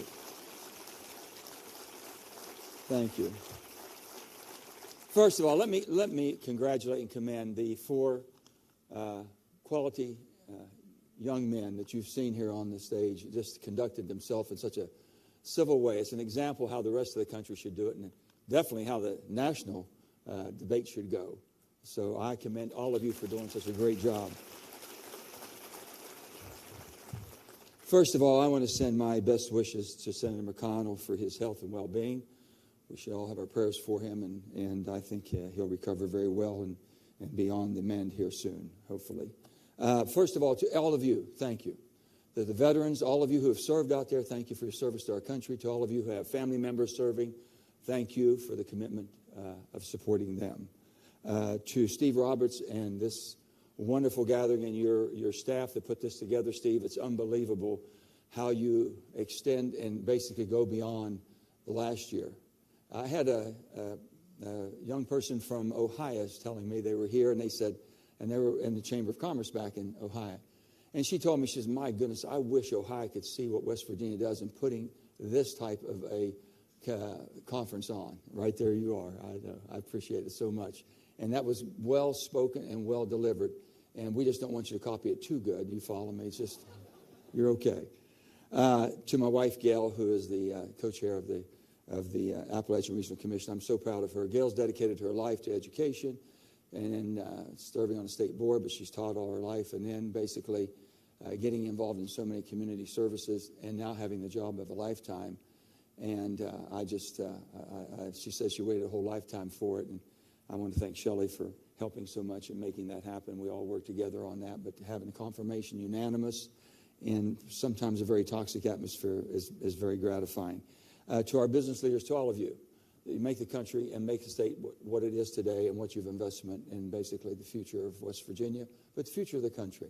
We are the energy juggernaut, basically, and we have it all going on for us right now, and I think that we can capitalize on that. But without you all having the confidence and faith and willing to make the investments and take the risk that needs to be done to be successful, we would not have the development that we have right now going on. For the state and local officials, I want to thank you for your public service. I know it's not easy. I've been in the public life for a long time. I've been doing this for quite some time, and I always admire the people that are willing to put their name on the line and basically take the flack that comes with it. I told my kids when I first got involved, I said, honey, I told them all, I said, let me tell you, you're going to hear an awful lot of things. You're going to hear a lot of things about us. And, it's going to make you very mad and upset. And you're going to say, why would we do that? And I talk to people now try to recruit people to get involved in public service, because I believe it's still the noblest of all professions. I believe when John Kennedy said that in 1960, it's the noblest of all professions. It's a calling. And we all can contribute one way or another, and some people put their name on the line, and that's what it is, and that's how they contribute. I told my children, whatever you hear, no matter how much you think you don't want to hear, and it's bothering you so much, and you're ashamed, and you're mad, and you're upset, that's a small price to pay for this wonderful life that you have and the opportunities in this great free country of ours. That's a very small price to pay for democracy. And that's how we have to look at it. That's exactly why we do it.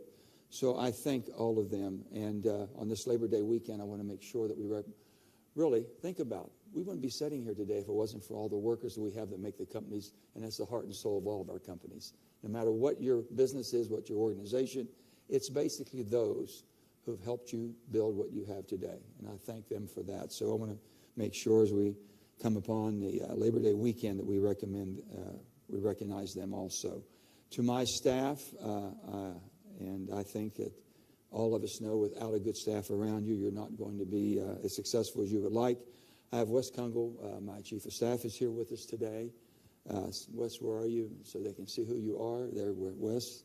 And then we have Sam Runyon, my communications director. Sam is here with us.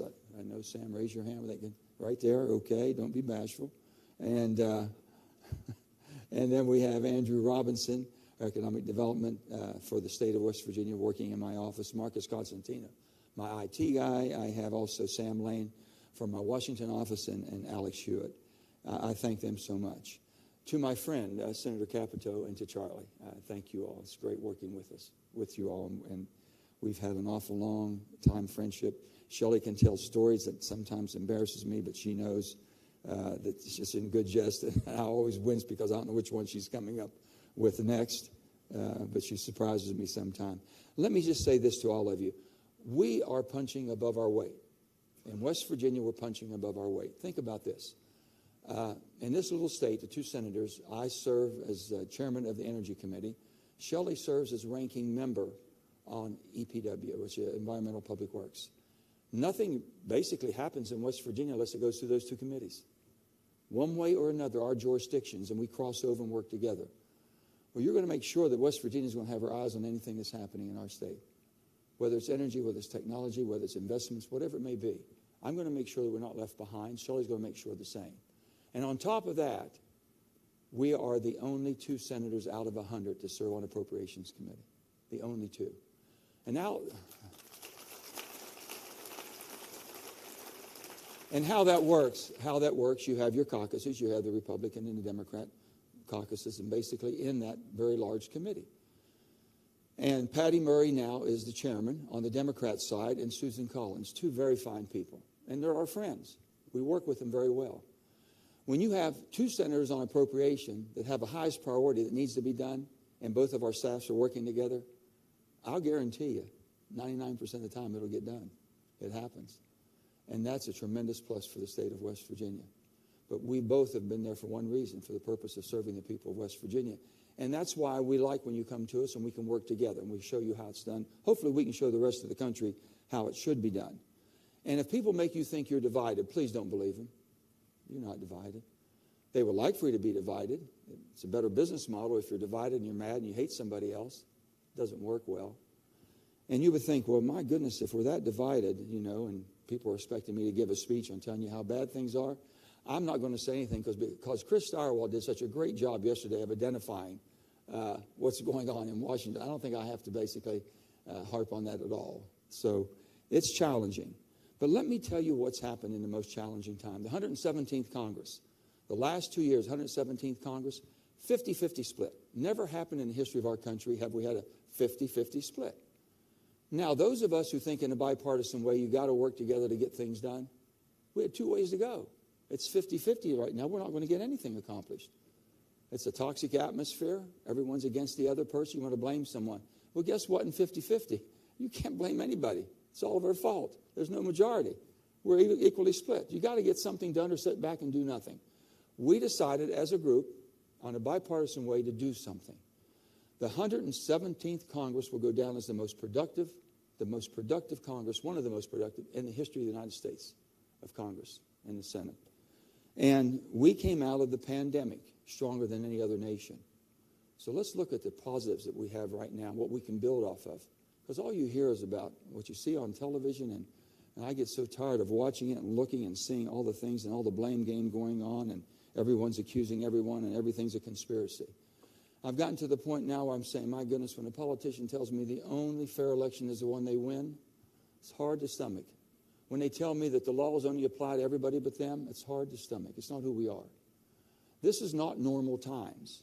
This is not normal. We didn't become the country we are today acting this way. We didn't become the superpower of the world. We didn't become basically the hope of the world acting this way. But in trying times, let me give you a few examples of what we've been able to do in a bipartisan way. Never before in the history of our country have we been this divided, as I've told you before. We don't play the blame game, because if you do, you get nothing accomplished.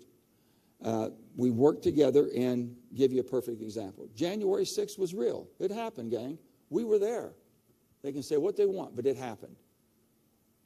You would think if we're that torn apart and we're that divided, why would one of the first bills we worked on in the bipartisan way was the Electoral Count Act. We wanted to make sure it never happened again. It can't raise its ugly head.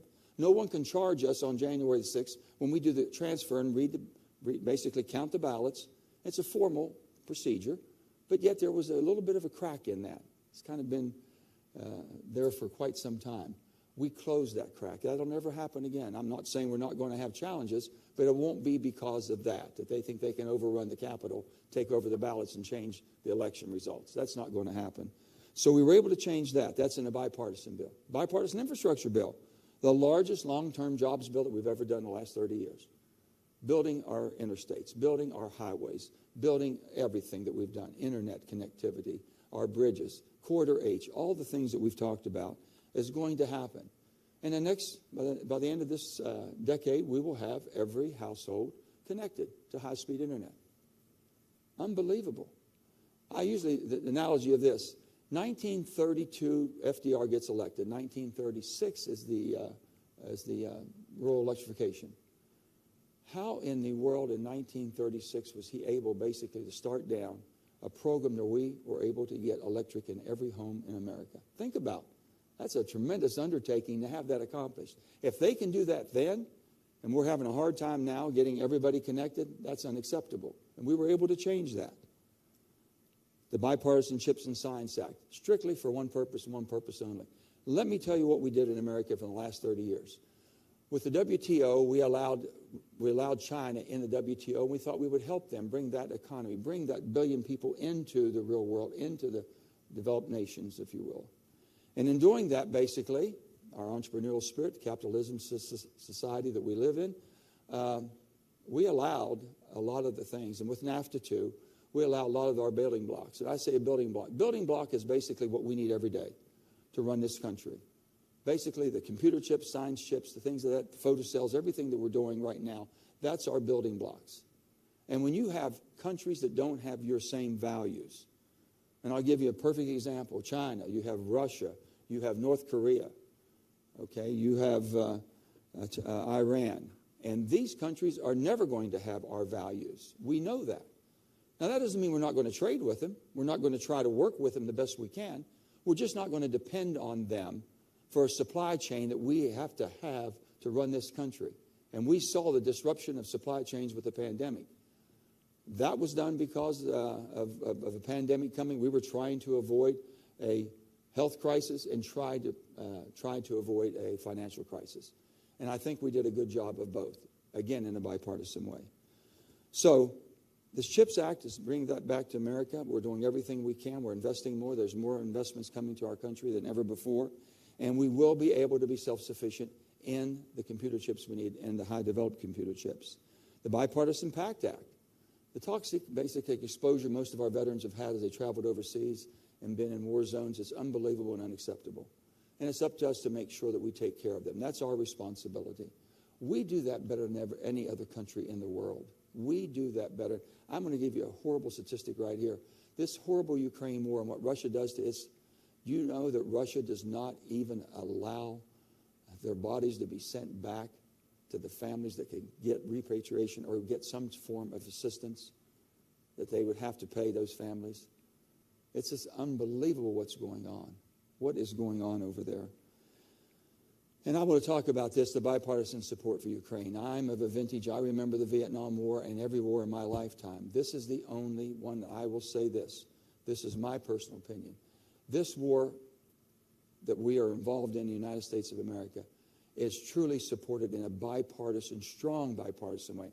Now, we have fringes on both sides that believe that we shouldn't be spending. And I've always said this, there's two things. You can spend money or invest money. When you spend money, you do it for gratification of what you want. When you invest money, you expect a return on investment. We're not spending a penny in Ukraine. We're investing in Ukraine. That country is fighting for its life, and it's putting their people on the line. They're willing to sacrifice their life, and they're willing to do it because they want what we have. They want the freedoms. They want a democracy. And here we are. The purpose of the United States of America is to be the defender of democracy. If we're going to be the superpower of the world, then you better stand up. You better stand up strong and being counted. And you better be able to bring your allies with you, because by the grace of God, it could be them next. I traveled to Ukraine. I was able to speak to Zelensky. I went with, at that time, I think we had Mark Kelly that went with me, senator from Arizona. Lisa Murkowski went with me, senator from Alaska. And I had Brad Paisley go with me. He's a senator from everything. But he is basically an ambassador to Ukraine because he's totally committed to supporting them. And we had a tremendous trip. Let me tell you what came out of that trip. You've been hearing of the cluster bombs they're getting now. They call them the Depicums. We got 1.2 million Depicums stored in America. We know we have that many. We're never going to use them. We are never going to use them in war.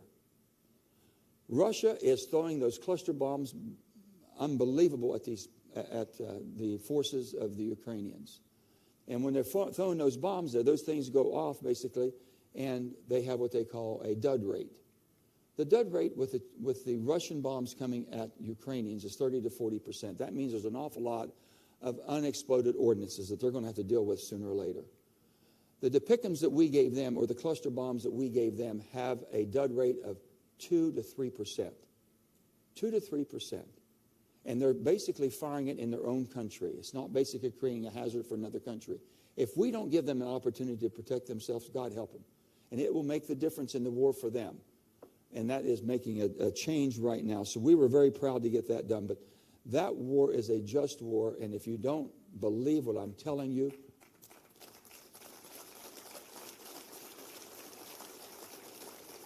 if you want to know the effect of that war, talk to Poland.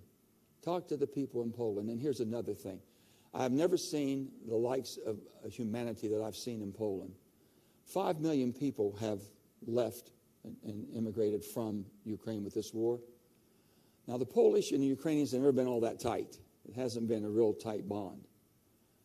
They have basically not opened only their hearts up, they opened up their homes. They have taken 2.5 million Ukrainians into their homes. It wasn't government intervention. It's just a humanitarian love of the neighbor. And this is what they have done, that they basically showed the whole world. I hope that more people see what's going on there, that we can give them the proper support that we need to. Now, the Inflation Reduction Act. I want to speak about that because the Inflation Reduction Act was done in a way I wish we didn't have to do it, which is in reconciliation, which is an odd way of how we do business. But it's something that Robert C. Byrd always warned me of. He said, Joe, he says, if they can, they're going to do major legislation, and that's not what it's done for. And that's exactly what happened. But it was the only vehicle we had. But to my Republican colleagues was this. For the 4 or 5 years, the last 4 or 5 years, I've been talking in the Energy Committee, and we always talked about, hey, guys, we got to pay down debt. Well, guess what the Inflation Reduction Bill did? $238 billion went to debt. You never hear anybody talk about that. We've got to produce more. I want to tell you today, we're producing more energy in America than ever in the history of the United States of America. More fossil is being produced today, more gas, more oil, and our coal production is going up with higher prices than ever before. Now, with that, I said we can walk and chew gum at the same time. And what I mean by that, we're producing energy with fossil cleaner than anywhere in the world. The Marcellus Shale is the cleanest production of natural gas, along with the Gulf Coast. We're producing 4.6 billion barrels of oil this year. 4.6 billion barrels. 37 trillion cubic feet of gas. 37. 13.5 billion, basically, billion cubic feet of LNG that we're producing to ship into the markets to help our people and our allies around the world. When this Ukraine war started, what we had was a tremendous problem that basically Putin had weaponized energy. He weaponized energy, and he's used it against him. And I'll guarantee you, Xi Jinping was going to do the same with the critical minerals and all the things that we're depending on. That we had to change, and we have. So we've paid down debt. We're producing more. They said, why'd you call it Inflation Reduction Act? I said, well, if you're producing more, the way I understand it, usually brings the price down. And they said, well, inflation was at 9% when we did it. We're down to 3%. There's a lot more to be done. There's still a lot of a hardship out there, but we've gone in the right way, and we're in better shape today than we ever have. So when I talk about that, I want you to know exactly what's going on and what we've been able to do. So no matter all the people in the state, I've been in this position. Shelley served in legislature. I've served in many positions in legislature and in executive branch and being governor. $80 billion of federal investment has come to our state in the last 4 years. $80 billion. That's $22 billion more than we've ever received. Ever received. $22 billion more. Now it's up to us to show what we're going to prove from that investment. That's the investment the federal government has made into West Virginia. And it's up to the responsibility of the legislators to do it in a prudent manner. And I agree with a lot of things that's been done. I do. And there's a lot more that can be done. I think we've heard 4 young men basically talk about the vision they have. And I'm going to help every way I can to make sure that we're successful. But this is a tremendous opportunity. No other state's gotten what we have. We're in that transitional. They're watching us. We are on the cusp of basically, can that transition happen without destroying who we are and the coal industry that we have and the culture that we have, but build on the changes that are coming. And we're doing that better than any place in the world. Let me give you some of the examples. The hydrogen hub. This hydrogen hub is going to be unbelievable. I've got all the faith and hope in the world that you're going to hear that we're going to be successful in that. I hope for the next 3 or 4 months. We don't know, but we're in good shape. We put a good team together. Everybody's worked together, again, in a bipartisan way. And let me say this. Anything I'm talking to you about doesn't work unless the state government's on board, unless the legislature's on board, unless the local government's on board. It doesn't work. We can give you all the opportunities. We can't make them. We can't make them come. They have to know that you want them. They have to know that you're willing to work. And right now, the state, all of them have done a great job. Mitch Carmichael and his team, and basically with our Speaker and the President of the Senate, and Roger and Craig have been wonderful to work with in a bipartisan way, making sure that we had one goal and one goal only, showing people this is the place they should come and invest. And on top of that, though, you have the 48C tax credit, and that's basically done because I said nobody should be left behind when they've done what our state has done. It's been said before, but in the state of West Virginia, we have mined the coal, the forged the steel, built the guns and ships. We have done everything. We got more veterans per capita. We shed more blood per capita than any other state as far as defending this great country. We have given our all, and we will continue to do that. And we will show you by allowing us not to fall behind and be left behind. That 48C tax credit gives every corporation that comes here an extra 10% advantage into a transitional state. And this, by all means, is a transitional state. We can still do what we've been doing, and we can do it better and cleaner, but we can also expand in the new clean technologies of the future. And that's what will happen. We did broadband, $1.2 billion. We've done that. We did $3.2 billion in our highways, including Corridor H. That. We did basically the Pleasance Power Station. I think it was announced yesterday, Pleasance Power Station. That wouldn't happen without the Credits Inflation Reduction Act. Would not have happened. Forum Energy would not have happened in Weirton without the Inflation Reduction Act. And these are things that both of us have worked together on, Democrats, Republicans, but when it came down to it, it was passed in a partisan way only. That's not a fair evaluation of how the bill was put together, and I know very well how it was put together. Carbon capture, utilization, sequestration. That's exactly. We increased the credits on that. 48Q tax credits went up tremendously. Now, I'll give you an example. Competitive Power Ventures, 1,800 megawatt combined cycle, Doddridge County. Would not have happened, would not be on the board if it was not for the IRA. Prescription drugs. We're able now to basically 400,000 people in West Virginia are on Medicare with prescription drugs. We're able to reduce their cost. $35 cap on insulin. $238 billion paying down debt. There's a lot of good that's been happening. And this happened in a divided Congress. Divided. So don't let them tell you you're divided. And don't let them make you think you've got to pick a side. There's only one side. That's the American side. There is only one side.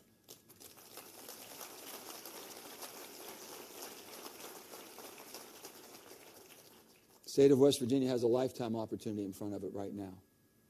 We can't squander this. We can't let bickering and politics get involved. We can't have name-calling. We can't have villainization getting in the way of this. This has got to succeed. We've got that chance. We have it. It's all teed up right now. We have to use all of the skills that we have to be able to show that we can do it. We have a labor problem. There's going to be more demand right now. There's not one of you in the room that has a business that's not looking for labor. This country has an immigration problem. We've built the greatest power on the earth because of immigration, but we've done it in a way that was proper. People came for the right reason. You've got to secure the border. You cannot have border unsecurity and think you're going to have a nation that can withstand. It can't do it. But you have to have worker visas too. People coming to the border by the hundreds of thousands aren't coming just because they're looking for asylum. They're coming because they want a new way of life. And if you have a worker visa and you come in here, and basically the state should be responsible. The federal government can't do everything for you. If you think the federal government's going to place everybody and take care of them, make sure you're housing them and feeding them, that's not going to happen. But every state should be able to bid on how many workers you need. I can give you one example. I was over in the Eastern Panhandle. They said, we're going to lose our crop. Everyone's been hearing it. We can't pick our apples. We're going to lose them. So the bottom line is, every state could say, hey, I need 10,000. Well, I need 100,000 here, or 50,000. They should be vetted. They should be vetted in their own home country with our assistance through our embassies. And then they should go into the queue that you can bid on. I want 10,000. I want workers. Now, you want to fix Social Security and Medicare? Get more workers' participation paying into FICA. That helps immediately. You want to make sure you take care of your shortages. You want to build a straightest economy, because if not, you're going to have inflation come back and hit you, because you're not going to be able to produce what the demand from the product is going to be. You don't have the workers to produce it. And government's got to get off its butt and get back to work. You wonder why you can't get things done in Washington? People aren't going back to work. That's the bottom line. And I've told all the agencies, and they know exactly how I feel about it. We're riding herd on it. So we've talked about so many different things that need to be done, but this is the one that we can do. We can put people back into jobs, and there's jobs in America. There's 9 million jobs that we haven't been able to fulfill. Permitting reform, we've talked about permitting reform. It's got to be done. We've done some of it, a little bit of NEPA. Okay, we need judicial reform. We need basically transmission and pipeline reform. We need all of these reforms so we can get things done. It's going to be tough. It's going to be tough. There's no easy lift here at all. But the bottom line, we've been able to rise to the occasion before, and we can do it again. I truly believe with all of my heart that we have the ability. Because if we don't, everything I just mentioned, all the good that's been done, bipartisan working together, is going to be all negated. Because I can tell you, this is a 10-year window. By 2032, this goes away. So you better get your act together. We better make sure that the permitting, if the permitting doesn't done and they won't let you work, then that money won't be expanded and sent. It won't be spent. So we're working on that to make sure the changes. Mountain Valley Pipeline, I can talk. I've been through every iteration of a human being can be through in a political arena on that one there. And it was the help. And I again, my friend Shelley, I want to thank you. She worked hard. We all worked hard. We used every tool that we had in our toolbox, everything we could. And it finally came down to the courts. And then the Fourth Circuit. There's no way we were going to get through the Fourth Circuit. When we finally got that done, and we wrote the amicus brief and got involved in what we were able to do, and John Roberts acted quickly and swiftly. We got 4,500 people working today. 4,500 people are working right now. That's $50 million in royalty payments to the people of West Virginia, another $10 million in tax for the people in West Virginia. It opens up the floodgates of what we can do. I just talked to all the producers and all of you out there. I appreciate so much the investments you're making. And I want you to know you should have the confidence to continue to make those investments because we're going to be right behind you. My grandfather would say, I said, Papa, are you with me? He said, y'all be behind you until your chest hurts. I want you all to know that we're behind you until your chest hurts. You can't get much closer than that. We want you to succeed. You are our partners. And government should not be your provider. People look at me and say, when I was governor, I said, Joe, we want this. I said, what do you want? And I said, I'm not your provider. I said, I'm your partner. You want a good partner? I'll be a good partner. But I'm not going to be your provider. This is a two-way street. This is a two-way street. I got another cute story I want to tell you. My father, my dad was something. He had all these sayings for everything. And then my grandfather was the greatest, Papa. And he said, show me a man lifts dumbbells and I'll show you a dumbbell. He used that saying on me because I used to try to get out of work all the time. So I said, Papa, let me off. I figured he loved football. So I says, I want to go lift weights and get strong. And I was 10 years, 11, 12 years old, and he was cutting chickens and all in his butcher block.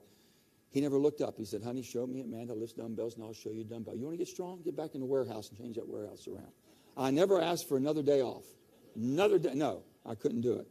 But then my dad one time, and we had a little furniture store too, and there's people always wanted to credit this and credit that, and Dad would always extend them. And then when I got a little older, I was supposed to be I wasn't good at collecting. I could not. I went to the house one time because people weren't paying for, and they had a furniture set and they had television.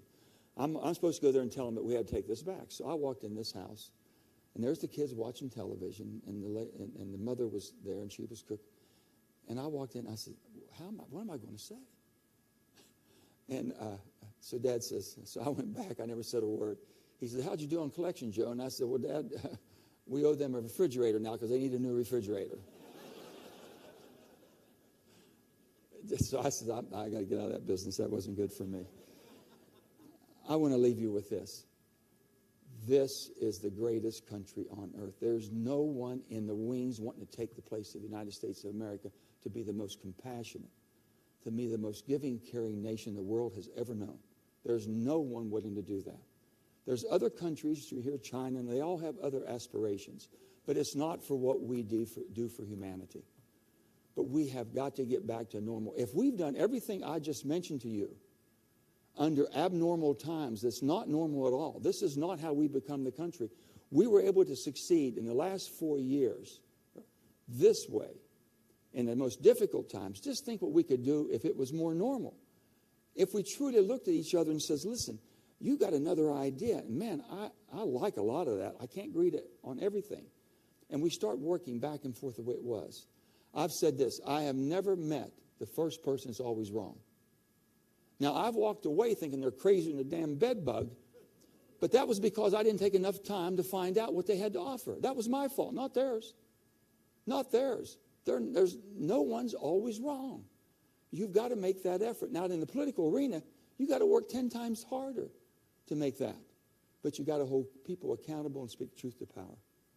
And when the president grabs you by the arm and says, Joe, your country needs you, you need to say in the most compassionate way, Mr. President, the country needs you too.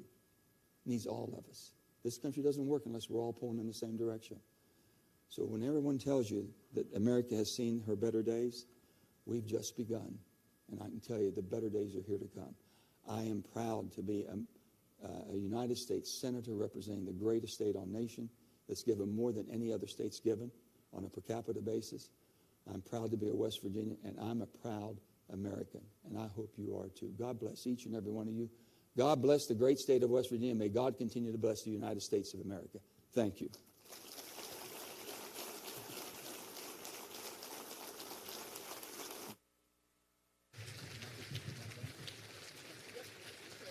Thank you all.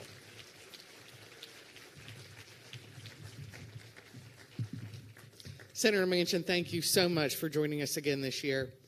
All right, we are I'm standing in between you and lunch, so I am only going to go through this very, very quickly. Sporting Clays tournament will begin at the Gun Club at 1:30. Reminder, pack reception 5:30, chamber reception 6 o'clock, and then we are adjourned until 8:30 in the morning. Thank you. Everyone have a great evening.